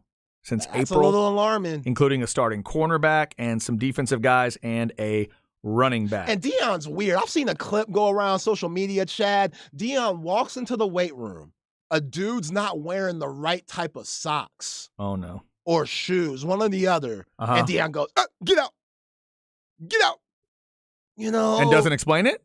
I mean, it's just supposed to be known. We come prepared wearing certain attire, obviously. And my man, like the socks, the shoes. What if he's going Desmond Bain, like LeBron? This shoe's more comfortable for me. Right. The doctor says with my injuries in my foot, I need a shoe like this. Coach, I don't give a damn. You wear the shoe. I have a problem with that. If Deion's acting like this in different ways, then that 17 you just named, it makes a lot more sense. Couple of, it's interesting.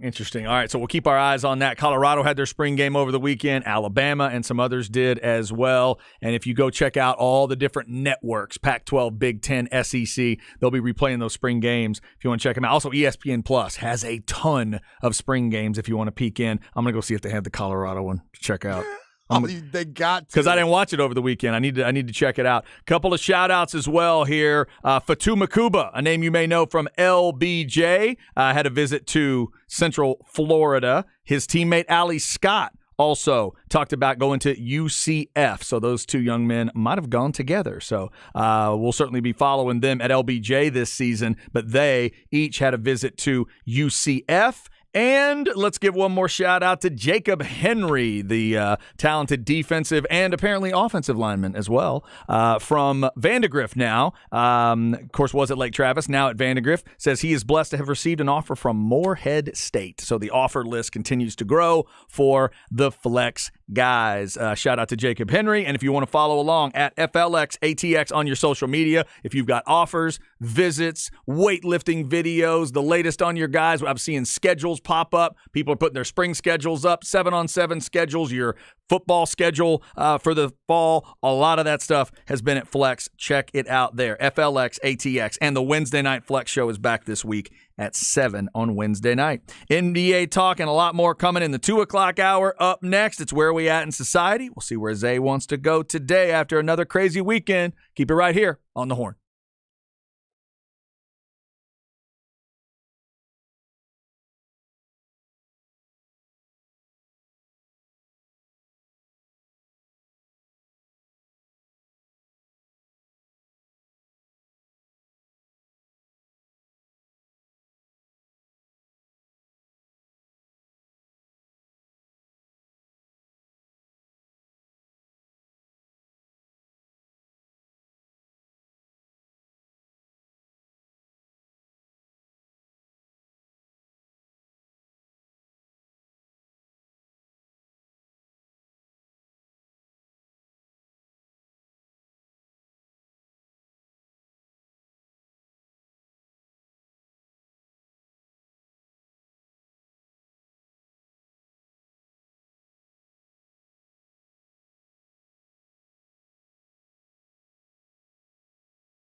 Chad and Zay.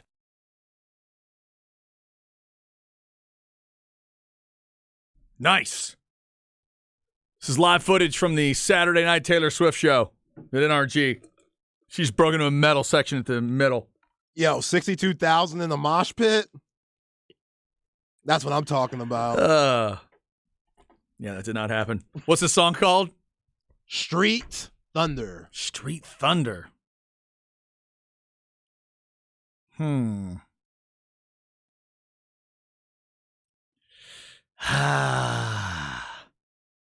it's not immediately coming to mind. It would just be a total guess, but no, I don't have one. Who is it? Tyson Dog. Well, I wasn't going to say that. Like Mike Tyson? Yes. Like that name? Yeah, like that name. Tyson Dog? Tyson Dog. Okay. All together. I feel better. I've never heard that name, ever. I've heard of Blue Murder from earlier. I've heard of Saxon. I've heard of Smash Mouth. I can never remember that All-Star is Smash Mouth, but I'm going to try from now on. They've all been on the show today. All right, Tyson Dog. Go right ahead. All right. Tyson Dog did not open for Taylor Swift at NRG over the weekend. Got you that recap at 12:45. Had another a dad who ended up at that Taylor Swift show with daughters, wives, nieces, all kinds of female family members, and said they all had a great time. But he did have to choose somebody out because he couldn't find a men's room at the end. He did realize. He realized. Don't go, Dad. He realized what I did at the end. It's like, whoa, I'm sure he didn't chew anybody out for real. I mean, you just got to deal with it. It did make sense mathematically that you'd want to maybe get rid of some of those men's rooms and change them to women's rooms at a Taylor Swift show. That's the first time that's ever happened, Zay. I've never been to a concert where we had to get rid of men's rooms for women's bathrooms because of the artist and crowd. That was the first. Yeah, I would think that's universal for all Taylor Swift concerts. I guess. I don't know. Yeah, that's probably normal for the Swifties in the world. And certainly one of them lives in my house. She's wearing her merch. We did get her a little merch. I'm sure I'll pay that off in 3 or 4 years, and we'll be good. Real quick, Zay. Take it out of college fund. Yeah, that's true. Yeah, no, she's good. It's a 2-year, not a 4-year now. So back to these weird indicators from Vegas about the Houston Texans second pick. I've got this thing that just showed up from betonline.ag, another, one of the betting sites, and it is listing each team and their drafted position, like what they will draft in their first position, right? First spot. Defensive lineman is at the top for the Texans.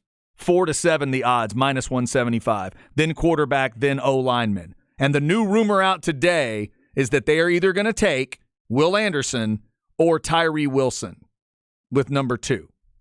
If Tyree Wilson works his way all the way up that high in this draft, how did he do this? I'm going to be so happy for that kid because I love that guy. For those that don't know, he started at A&M.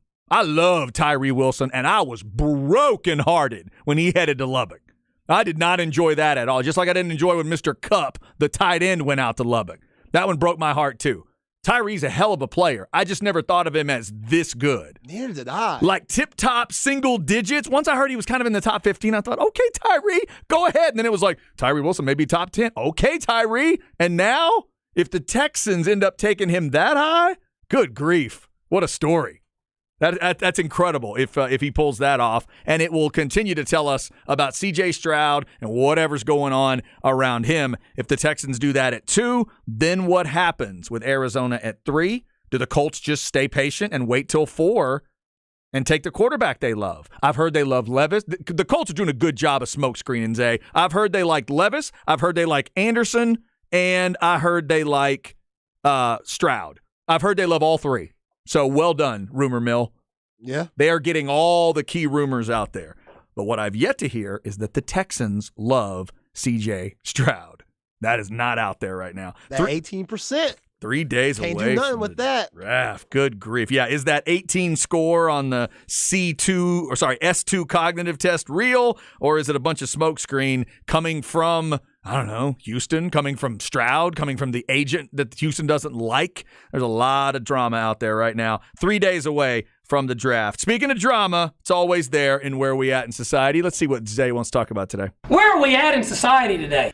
All right, Zay, I saw something come across the Twitter timeline here, or the Twitter DMs. I'm checking it right now. Yeah, check it out. If people didn't watch the boxing match, the big-time main event boxing match this past Saturday between Tank Davis and Ryan Garcia, it was big. It was huge. Did you watch? Because honestly, I felt bad. I'm supposedly a fight fan. Couldn't identify either guy last week. I think I've seen Garcia fight maybe once. Couldn't identify both of them, though. Yeah, they're young and up and coming. My buddy hits me up, dude, are we in for the boxing and the pay-per-view? I was like, I have no idea what you're talking about. I said, I'm also way too focused on all this Taylor Swift stuff I have to deal with. I'm trying to make sure my daughter gets there and we're organized and whatever. So I did not see it. So what's happening in the post-fight? Both of those guys were undefeated going into the fight, and Tank Davis won. He hit Garcia with a nasty body shot with the left, and Garcia, he kind of went back a couple of steps, and then he just dropped to a knee. Oh. And that was it. Okay, so TKO. Yes. Okay, gotcha. And Tank already knocked him down beforehand, which Garcia doesn't get knocked down very often. Both of these guys were talking about throwing all the prize money on the line. Like if Garcia were to lose, which Tank came out and said, I'm going to let him keep the prize money. I was going to say, they didn't do that. But they were talking about it. Like it just kept building up. Both of these guys like to talk-ish and whatnot. So Garcia, which this is pretty weak to come out and say, but if it's true, I guess it needs to be said. He said after the loss, actually said I had a mole in my camp with a rat emoji, like WTF, that's crazy, but thank God it's brought up to light now. So apparently there was somebody on Garcia's side in his camp that went back to Davis and said, he does this, he does that, he's weak here. Bringing the inside info? A scouting report, inside info.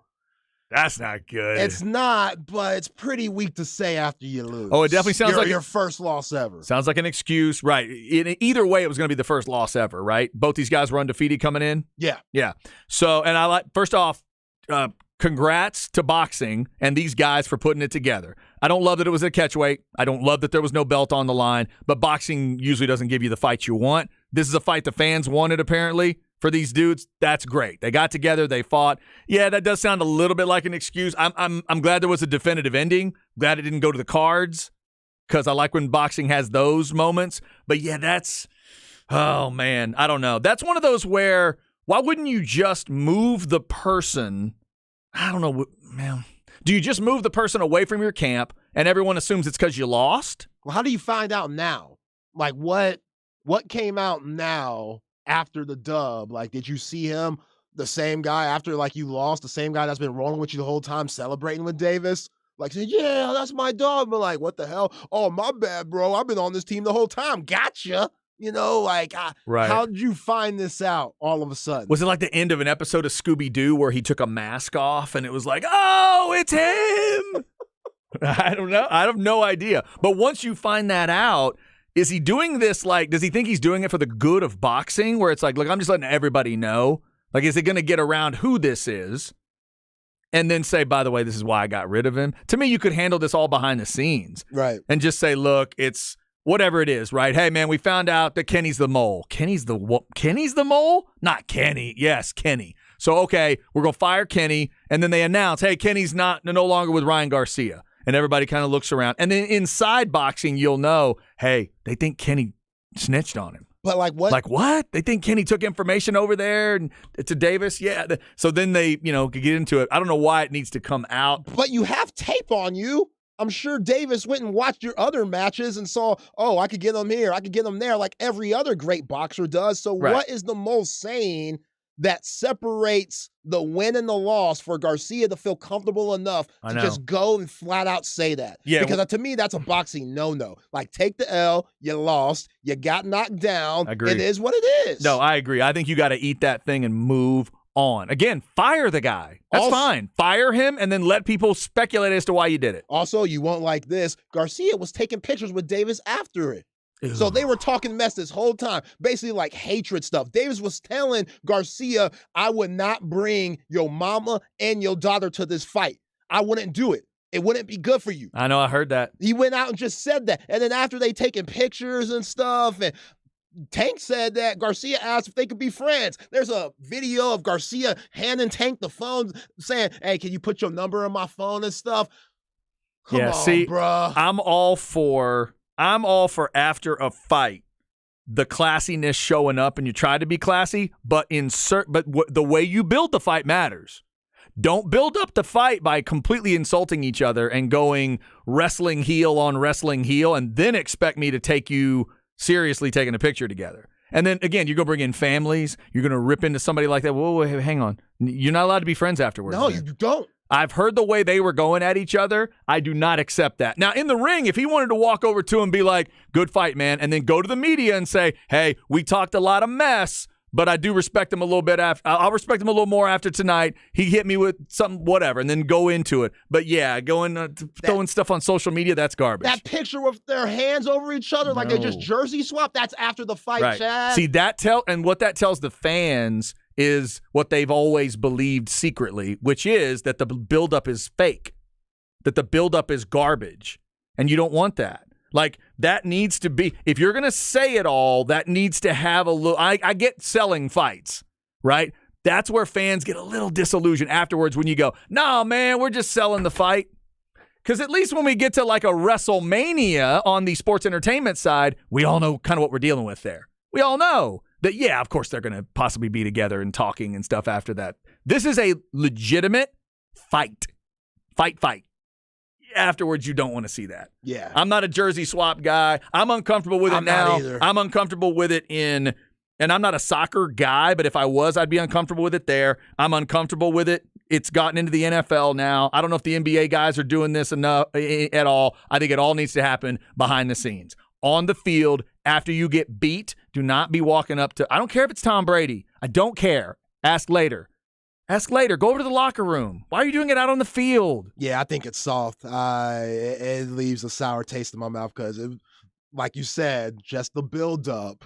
Was it real or not? Exactly. Yeah. He's just trying to get more viewers and get this paper because now Tank's over. Like, Tank should have been like, no, I'm taking this money. He promised it. He better give it to me. And if he's not, he a punk. Yeah. Tank over here, he could keep his money. No, take that thing. If you want to put it out there, take it. And maybe now, if there is a part 2 to this fight, they'll both just be nice to each other the whole time. So weak. Would you watch then? That's the question, boxing fans. Did you like the lead up enough? Did you like the fight enough?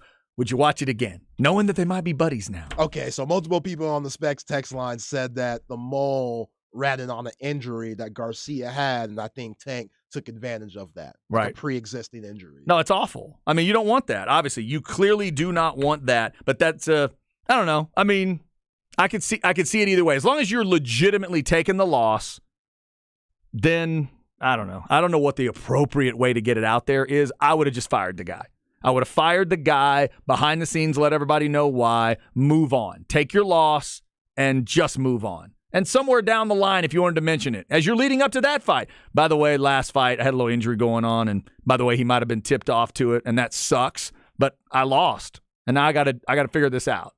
Something like that. Yep. And do it months from now. But, yeah, it sounds like an excuse. Sounds like an excuse, and it looks weird when you're taking selfies with the guy. Oh, so later. weak. It's not a selfie, it's a legit picture. This is boxing. Yeah, it is. It is. A lot of smiles afterwards. That's because they both got the purse money, probably. All right, 2 o'clock hour coming up. Back to the NBA. 2 more games tonight. Lakers and Heat trying to go up 3-1. The craziness from the weekend as well. We'll start with that LeBron story coming up and see where we end up on the Horn.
Chad and Zay.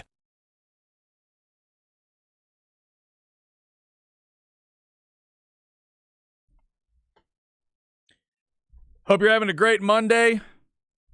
Hour number 3 begins, as it always does, with a very cool beat. I'm Chad Hastings. He is Isaiah Collier. He's choosing the beat, especially for you and me and, well, all of God's children.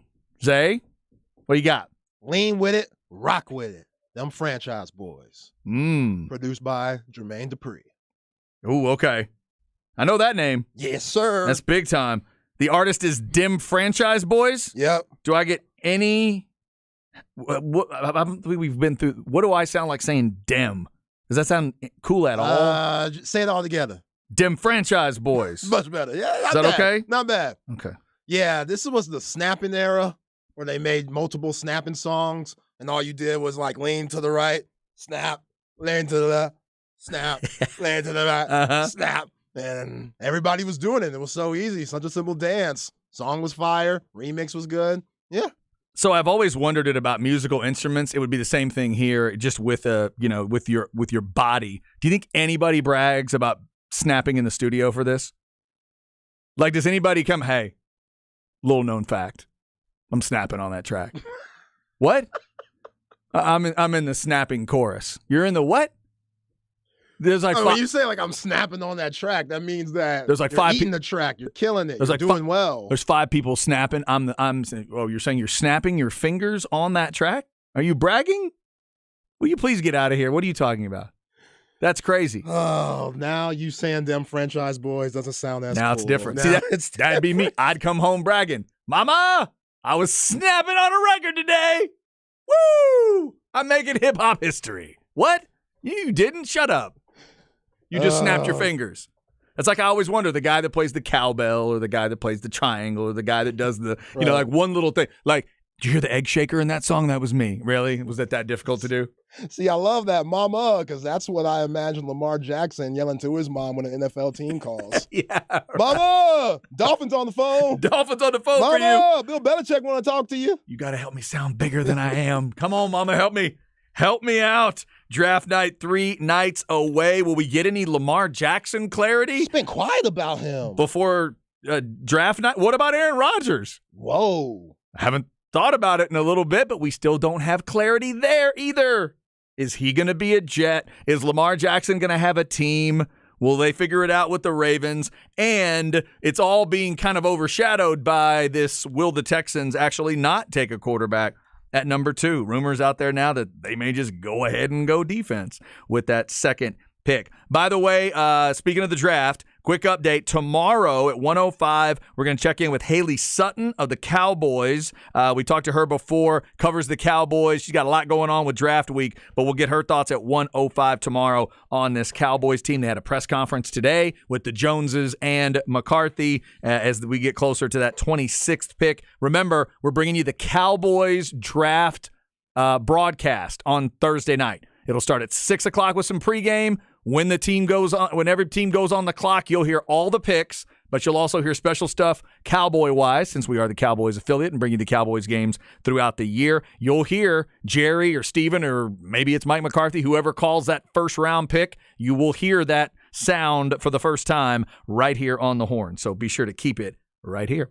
All right, a lot of good stuff coming in. Somebody just texted, Mama the Meatloaf. Exactly. Mama! Meatloaf! Meatloaf! Will Ferrell. Great stuff. Great stuff. That's good. Yes. Wedding Crashers. If you've never seen the Will, that's a good, like, would you call that a cameo? He's not in that movie long enough to be considered in the movie, is he? No, has that part, and then like when they're at the funeral and he's like with the 2 girls and he's like pretending to cry, and he looks at Owen Wilson and Vince Vaughn. It's like, that's awesome. Yeah. Terrific, classic Will Ferrell. That is true. One of our texters says, Texans take Bijan number 2. Oh, trade 12 to the Ravens plus for Lamar. Whoa, now that'd be a wild draft. There's a wild prediction for you. All right, a lot of stuff out there today. Let's dig into the NBA a little bit.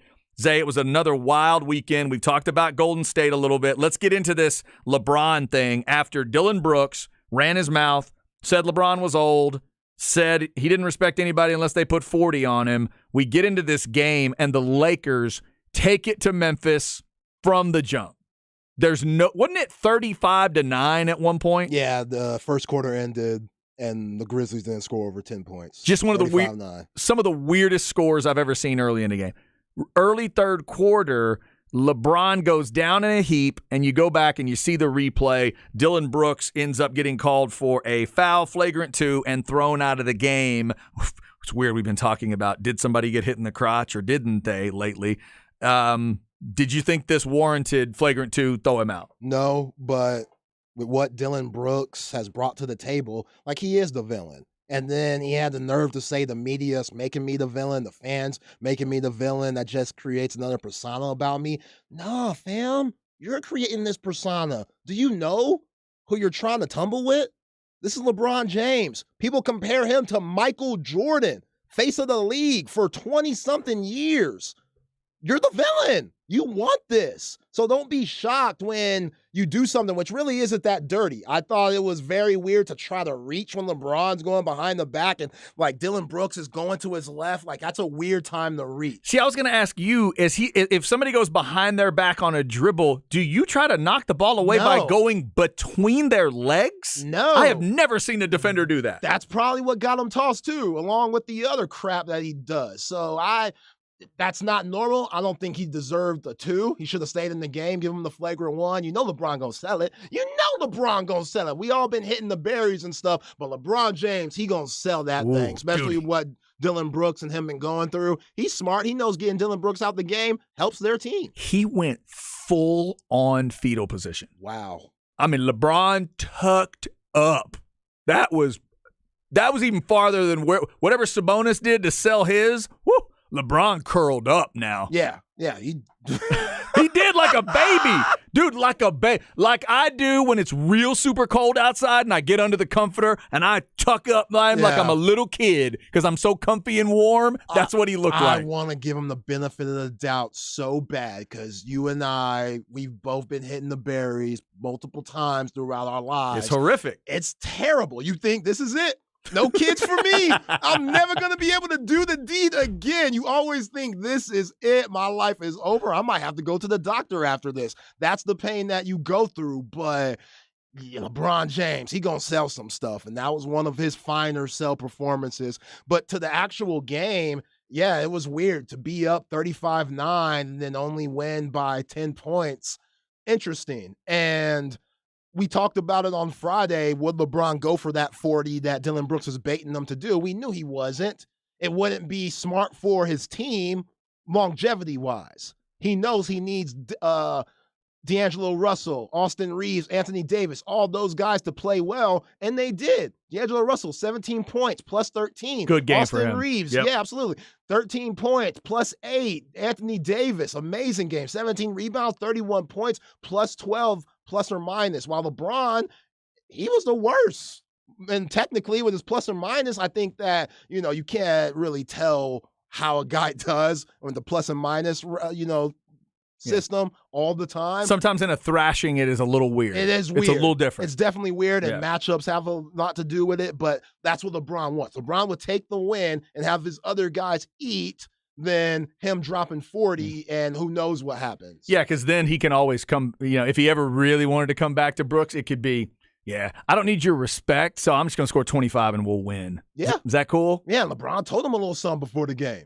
Yeah. He talked to him before the game. I don't know what he said, but he was talking to him like, yo, bruh, all right, here we are. Yeah. Still 1-1. A lot of good aggression at the beginning from the Lakers, too. Man, they came right out. And you can say, well, it didn't matter because he didn't really score 40, whatever. I think it did matter because it had LeBron and Davis focused really early. Yeah. Man, those two guys came right at Memphis. And early on in the game, you realized, okay, Dillon, this is probably why you should have shut up. Yeah, Anthony Davis, he should be so offended that Xavier Tillman was the player of the game in Game 2. The third-string center outplayed you? Come on, bro. You're a top 75 player of all time. I don't think you should be top 75, but NBA people do. And by the way, I give him credit for this, too. He got hit in the face once again. It feels like Anthony Davis gets hit in the face or head in every game. He got hit again here, kind of watered the eyes a little bit, and then he went 31-17. Yeah. He got after it. Yeah, and John Morant, his game was interesting because you see the 45, and then you look at game one, both games he played, both games they lost. The game he doesn't play, they win. So yeah, it's true. that's a little odd. Hadn't but thought about that. The Grizzlies, they are better with John Morant than without him. But you remember last year, him getting hurt, not during the playoffs, during the regular season, they won like 20-something games without him. So Right? they could play with The record with him is really the good, record actually. without him is really good. That's also that credit to that backup point guard. What's his name? Tyus Jones. Tyus Jones, thank you. Yeah, really good out Yeah. of Duke. Best plus or minus when it comes to assist and turnover ratio. These last 5 seasons in the association, he is one of the best backup point guards in the league. But still, if you're coach, if you're the coach for the Grizzlies, I'm a little worried about where we go from now because the Yeah. Lakers, if they play the way they're supposed to, they're the better team, especially without Brandon Clark and Steven Adams. 46% from the floor for the Lakers, even only shooting 25% from beyond the arc. They still beat them that bad. It was it was a 10-point game at the end. Just didn't feel like that to me. I know it eventually ended up at 10, but I thrashed them throughout that game after that 35-9 first quarter. So that series is 2-1, and that's tonight's late game on TNT. In L.A. Miami is the early game, trying to go up 3-1 on Milwaukee. I saw questionable for the Freak tonight. Yeah. Still hasn't played a minute, correct? Still has not played, or did he play last game? No, he didn't play last game. Still hasn't played. Still hasn't played. Yeah. Wow. I know. And, Jimmy Butler, he went down in that game, and he didn't come back in the fourth quarter. And Miami kind of already took care of business by that point. Duncan Robinson, he was good, filling in for Tyler Hero, who's going to be out majority of the playoffs with that broken hand. But, yeah, just for Budenholzer and that squad, their whole offense revolves around Giannis. Yes, Drew Holiday's incredible, an all-star this year. Yes, Chris Middleton could give you 20 any given night, but without the Greek Freak, they're not going to be near. not that good. No. Like Yeah. it's tough to get Joe Ingles and Pat Connaughton to hit 10-plus threes combined every night. Yeah. Like, that's tough. And Miami's a pretty damn good team, too. yeah, and Eric Spoelstra's a pretty good coach, Right. who's been here before. So if Greek Freak's not going to play, they're in trouble. So before we hit this break, what do you make of this Knicks run? What do you make of 3-1 Knicks? Coaching's coming into play. I don't think we talk about coaching in the NBA enough. We do on the college level, but not in the association. For why, I don't know.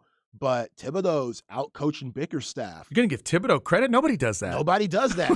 He didn't play Julius Randle, his only all-star, the whole fourth quarter. Didn't play him. Said, you're not giving us anything. Obi Toppin, he's doing well. Manuel Quickley, he's doing well. RJ Barrett was good in game 3 and 4. Jalen Brunson continues to outplay Donovan Mitchell and Darius Garland. That's breaking my heart as a Mavs fan. It's tough. You told me I was going to hate this series as a Mavs fan from that perspective, and boy, do I. Like, Do I ever hate it? He's Jeez. so strong. He'll post up Darius Garland, and he has Garland at least by 25 pounds. And then he gets to his step back jumper, and he keeps doing this weird celebration where he's like sniffing in between his thumb and his hands. Like, I don't know what he's doing, but it's working. And Knicks fans, they're eating it up. And the Garden, a lot of guys can't play in the Garden. Oh, I know. In the playoff time, like those Knicks fans, they're rowdy. They'll say anything to you. They got that New York swag, and they love their Knickerbockers, and they're acting like it. And those Cavaliers, some of them look scared. Well, and also the dignitaries that show up. Everybody wants to talk about Lakers crowds, and they love to pan Lakers crowds. Are y'all paying attention to who's showing up in the Garden? It's silly. All those former players, like just old Nick after old Nick after old Nick are lined up, plus the famous folks.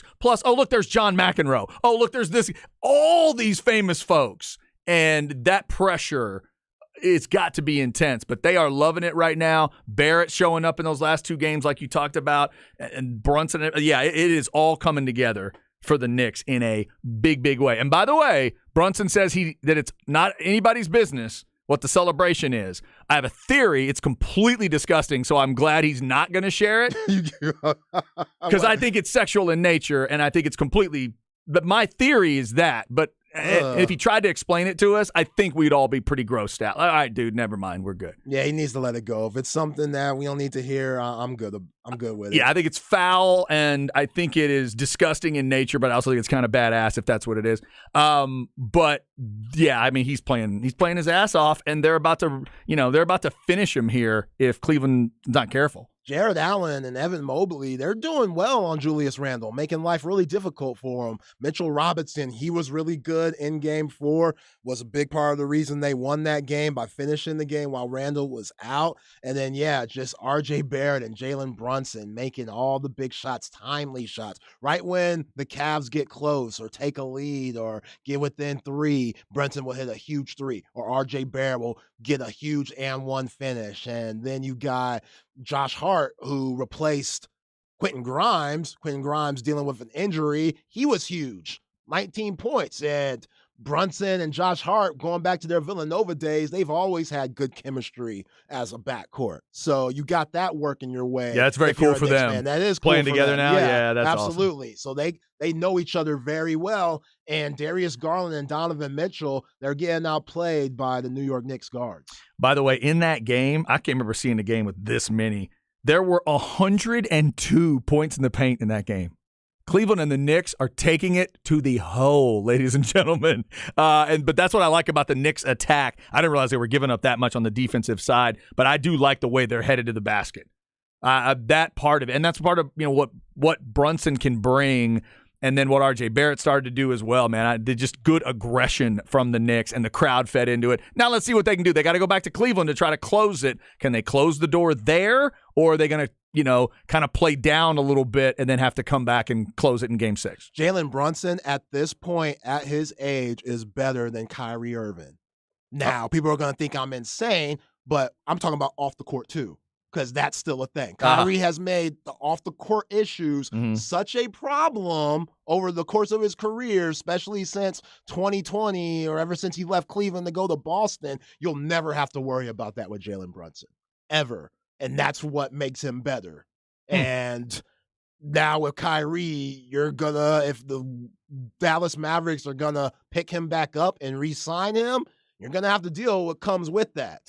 While Knicks fans, they're going to have to deal with what comes with Jalen Brunson, and that's having a really good head on his shoulders. His pop's an assistant coach. Like, come on. You're just trying to hurt me now, I'm just saying. You're just trying to hurt me. I'm just saying. Why don't you just go get some rabid animal and let him into this studio? Y'all didn't know he was that good. Y'all didn't think he was that good. That's the thing. They didn't think he was good enough. Is he worth the money? No. That's what the Mavs fans said. That's what Mark Cuban said. He ain't worth it.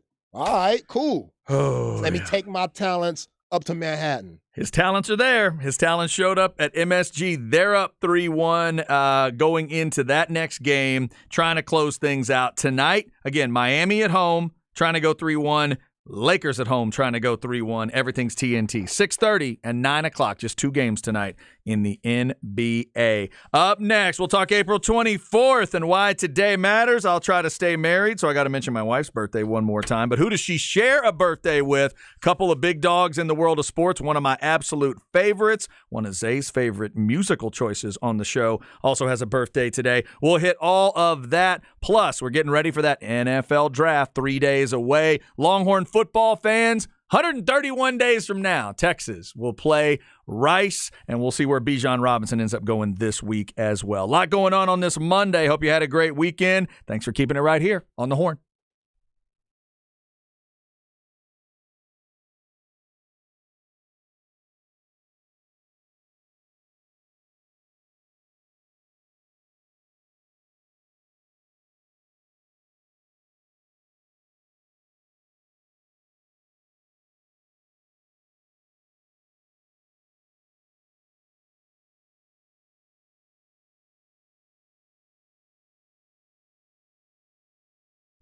This is Chad. Let's talk some Apple leasing. Any make, any model, any car, any truck. We are into springtime, obviously, and headed towards summertime. You got trips planned. Maybe it's a big family trip. Do you trust that vehicle? Is that family vehicle ready to go, ready to roll, or has it seen a few too many miles and you know you need to upgrade? Well, Apple Leasing is your place. They will make sure it's the easiest and safest way to get you into that new car or truck, or maybe it is a big SUV or a minivan or something if you've got a bigger family.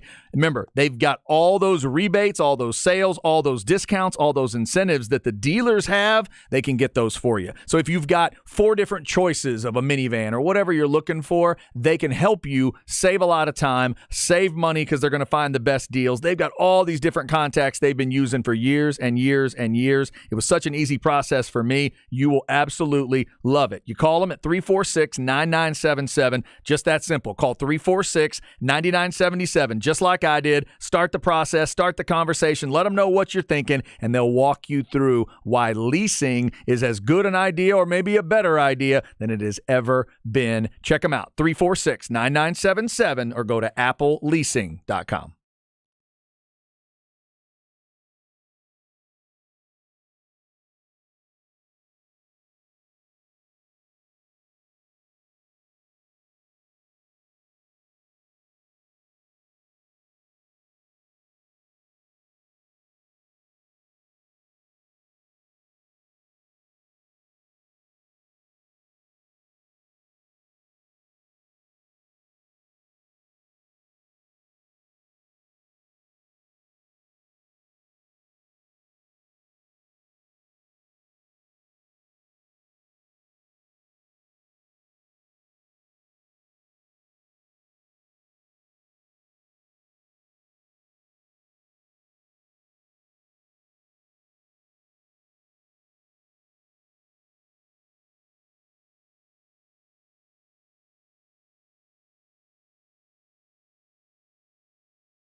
Chad and Zay.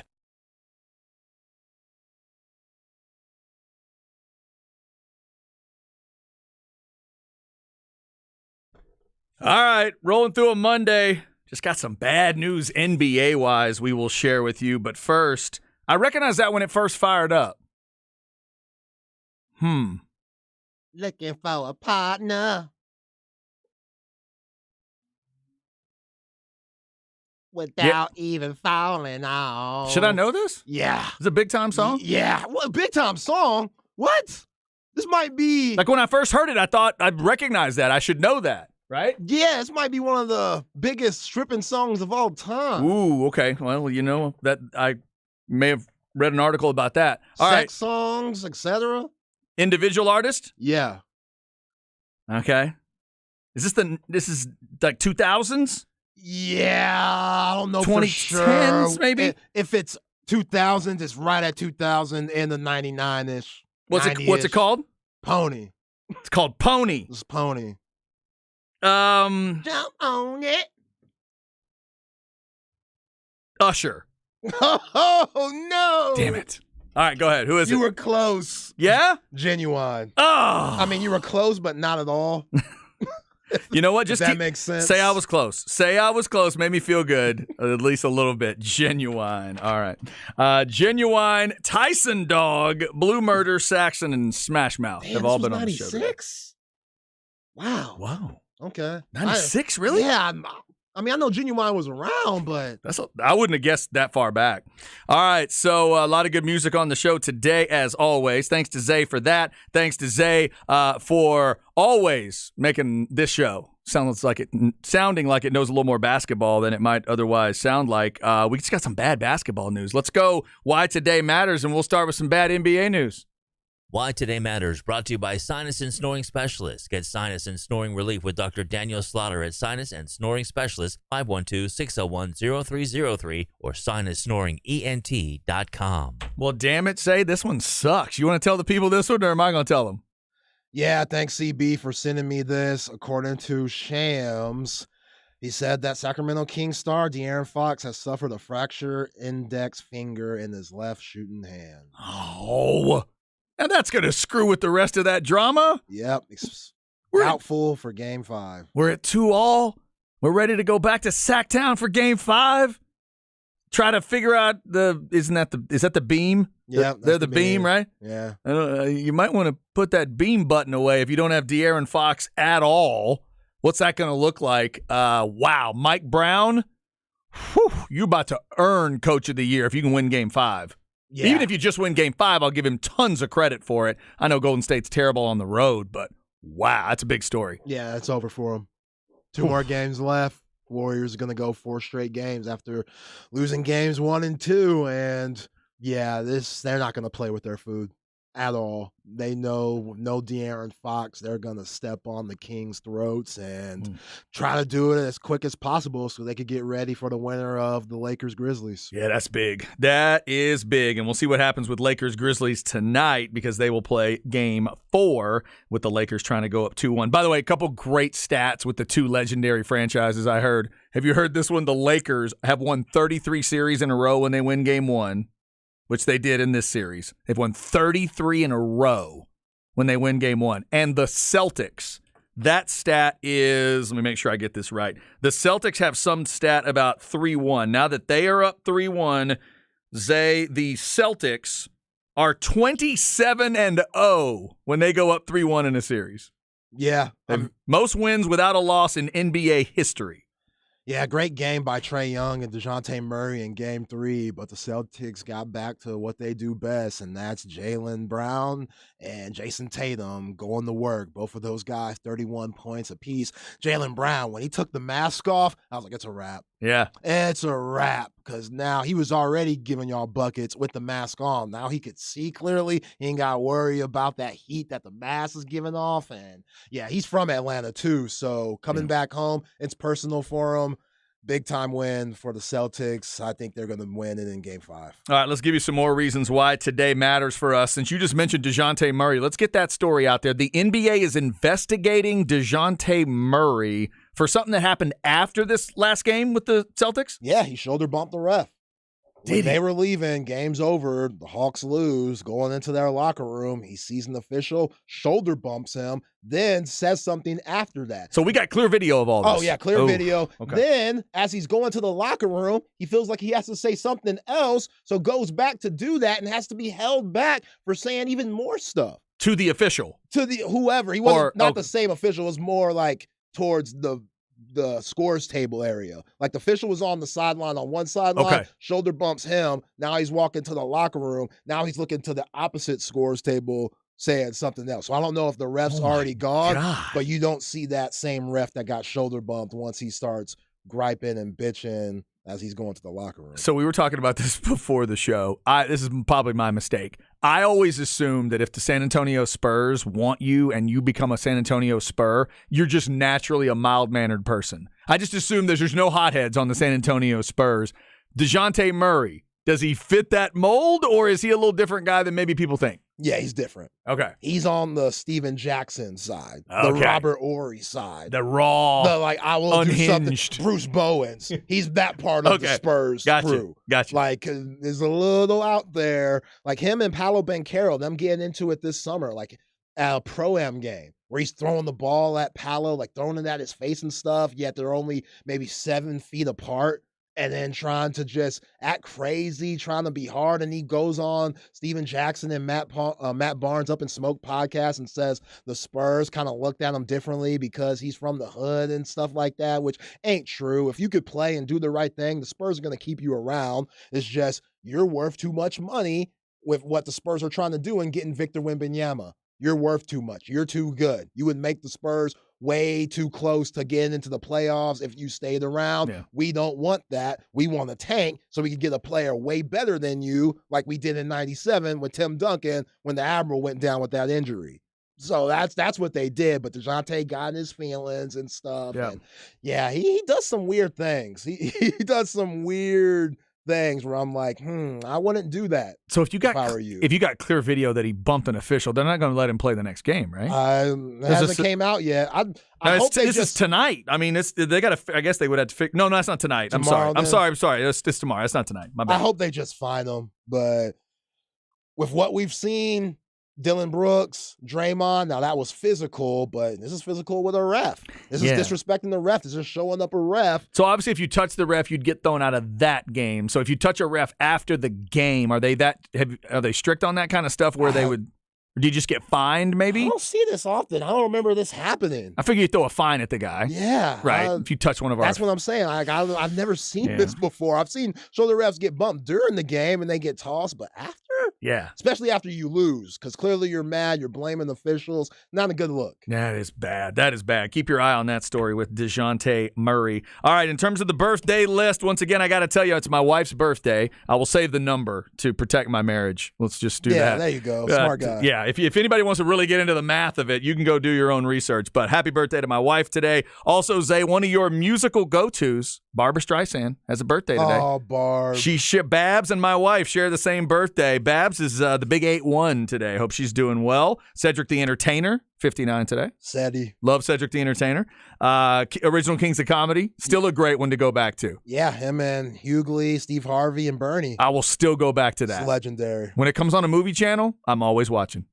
I will record that thing and roll through it every time. You get some cookies. Oh, I love it. Cookies. Dude, yeah, there's some of that stuff you could not get away with today, especially Bernie. I miss Bernie Mac so much. Ooh, I do too. He's an all-timer. And he was one of my favorite all-time examples of I need him on a cable channel, not network television. That show was okay to me. The Bernie Mac show? Yeah, it was good. That show is hilarious. Him dirty is much better. Well, yeah. All the language is what I need with Bernie. When they tried to put George Carlin on that TV, nope. Sorry. Red Fox. All of them. Nope. I need all the words. Sorry. And Bernie's got to be able to go. Same thing with Steve Harvey. I'm not into Steve Harvey clean. Clean Steve Harvey doesn't do it for me. Steve Harvey's got to be able to be dirty. Well, the Steve Harvey show worked because it was him and Cedric the Entertainer. Like, Cedric the Entertainer was the coach, like the PE coach of the school. Right. And Steve Harvey was the music teacher. So it worked because both of those guys are hilarious. And Cedric the Entertainer, he's had shows by himself, I guess. I don't know if the Neighborhood's by himself. But yeah, I love all their shows. I Now, love 'em DJ dirty, though. Hughley, his show, not the best. Okay, fair His enough. sitcom, not so good. One of my favorite baseball players of all time, Chipper Jones, 51. He's- Harge's guy. Yeah, he's been on with Harge and Rod before. If you get a chance to check those out, man, it's a great interviews they've done with One of Chipper. the best switch hitters ever. Yeah, I agree. Just incredible stuff from Chipper. He's great. Also, Jerry Jeudy, 24 years old today. A guy to keep an eye on now that they're changing things in Denver. So his coach is now Sean Payton. His quarterback is obviously Russ.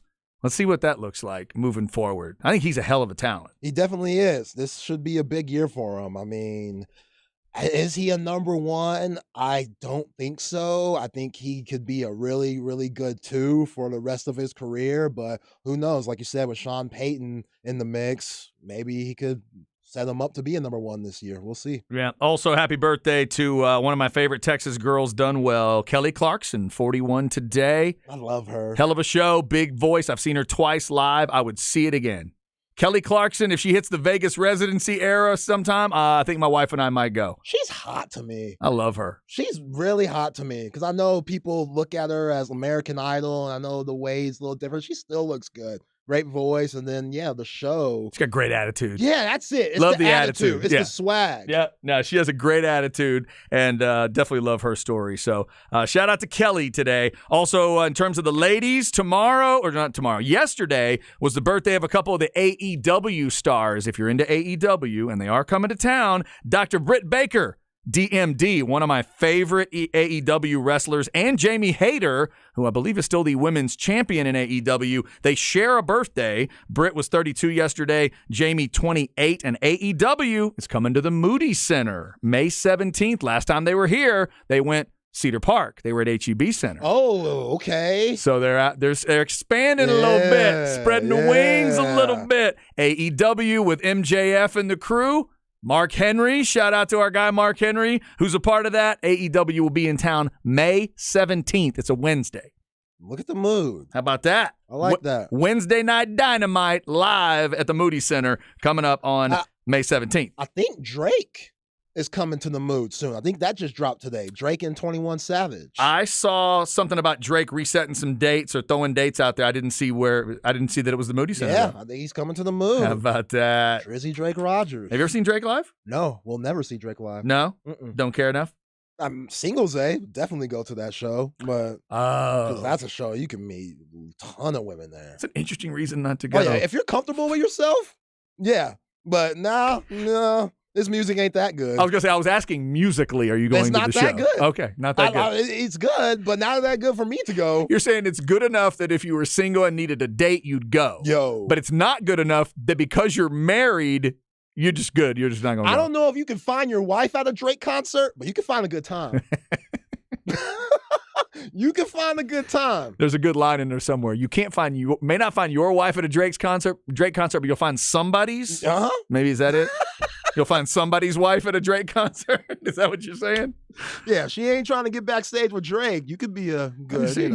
Fair enough. B option. Okie doke. That's why today matters to us on this April 24th. Hope you're having a great Monday. Up next, Stems and Seeds, that unfortunate NBA story. Plus, we'll get you a couple other notes as we go along. The great news for Texas men's basketball as well. Then we get you off to Rod and Harge and Patrick with Ball Don't Lie. Keep it right here on the Horn.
Chad and Zay.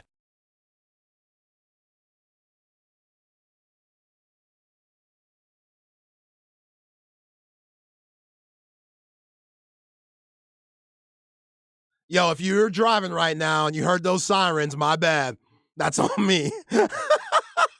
That's on me. That is so funny you said that because there's a couple things I listen to as well when the sirens go off and it makes you look around. It makes you look around and you feel that just quiver in your spine. And yeah, nah, Hey, not a good feeling. Two things, the sirens and the gunshots in songs. Those will make you turn. Like, it's cool in the beat sometimes, but you're like, whoa, wait, what was that? That wasn't real, was it? Oh, my God. Okay. So, what's the song called? Shake Your Tail Feather off the Bad Boy 2 soundtrack. Shake Your Tail Feather, Bad Boys 2. Shake Your Tail Feather is, it's a big name, right? Yeah. This is, is it Nelly? There we go. Yeah? Nelly, Diddy, Okay. Murphy Lee. Oh, it's everybody. Okay. But Nelly gets, Yeah, Nelly's right here. he's top billing. Yeah. Maybe? Yeah, I mean Diddy, Nelly. I say Diddy, but Is this as a rapper and probably Nelly. Is this Band-Aid under the eye, Nelly? Yes. Okay. Yeah. I love that kind of stuff, too. Oh, yeah. When that becomes a signature. I always wonder, does he ever, as he's leaving the house, oh, where's my Band-Aid? I just got to make sure the look is right. I got to get my look together. Get my Band-Aid. Shake Your Tail Feather. This is a catchy-ass song. Oh, this was a hit. Great, catchy stuff. This one reminds me of, what's the Jay-Z song? Dirt Off Your Shoulder.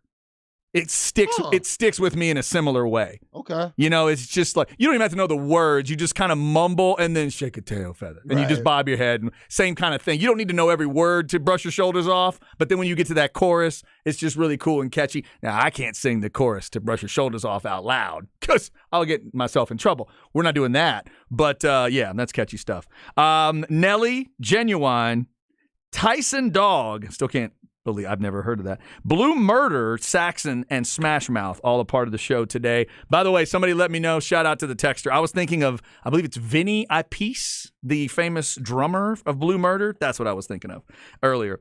A lot of stuff going on this Monday. I was just giving a couple of the folks here in the office a review of the Taylor Swift show. A couple of female members of the staff asking about Taylor Swift, and I was giving them the girl dad vibe there. So yeah, a lot of interesting stuff at that show. A lot of interesting stuff today. Before we get out of here, let's get you stems and seeds, and we'll start with this crazy NBA news and roll from there. No stress, no seeds, no stems, no sticks. Brought to you by AV Consultations, 255-8678, or go to avconsultations.com. Bad news for the Sacramento Kings. It's De'Aaron Fox breaks the tip of his index finger on his shooting hand.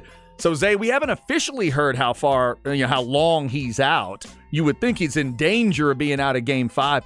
You give me a thought as a basketball player. Tip of the index finger, shooting hand. Is there any chance to play? I mean, everybody's pain tolerance is different, but I wouldn't think so. Like, you need that hand every time you dribble. He's the point guard. The ball's in his hands the whole entire game. He's the only one playing well all 4 games. So he's making things happen. He's hitting shots. He's shooting floaters. All of that with his left hand. Yeah, just doubtful. Doubtful. That's the best news that you could give a Kings fan. I don't think he's playing. I don't either. I don't think he's playing Game 5 and maybe not the rest of that series. Terrible news for the Sacramento Kings. Good news for Texas men's basketball. We started with it today. We reiterate, Dylan Dessou coming back. Caden Shedrick, the big from Virginia, commits to Texas. I love how everybody just printed the easy thing there. With the Rodney Terry offense, you would think he'd be more productive. You think? Dude, they run gassers if they score 60 as a punishment at Virginia. Of course there's going to be more chance to score. He's got a really good chance at Texas to get those numbers up. Absolutely. 6 points a game the last 2 seasons. Nobody wants that. You want to get in those double digits. Everybody wants to score as much as they say they don't. Everybody wants to score if they could. And Shedrick, he's going to get the opportunity to do it here. So big time commit, big time get for Rodney Terry. And you got to be excited with where Texas basketball is headed. Can he go all the way to like a 20-10 type of guy? I don't know about that. I'm looking at. How about 10-8?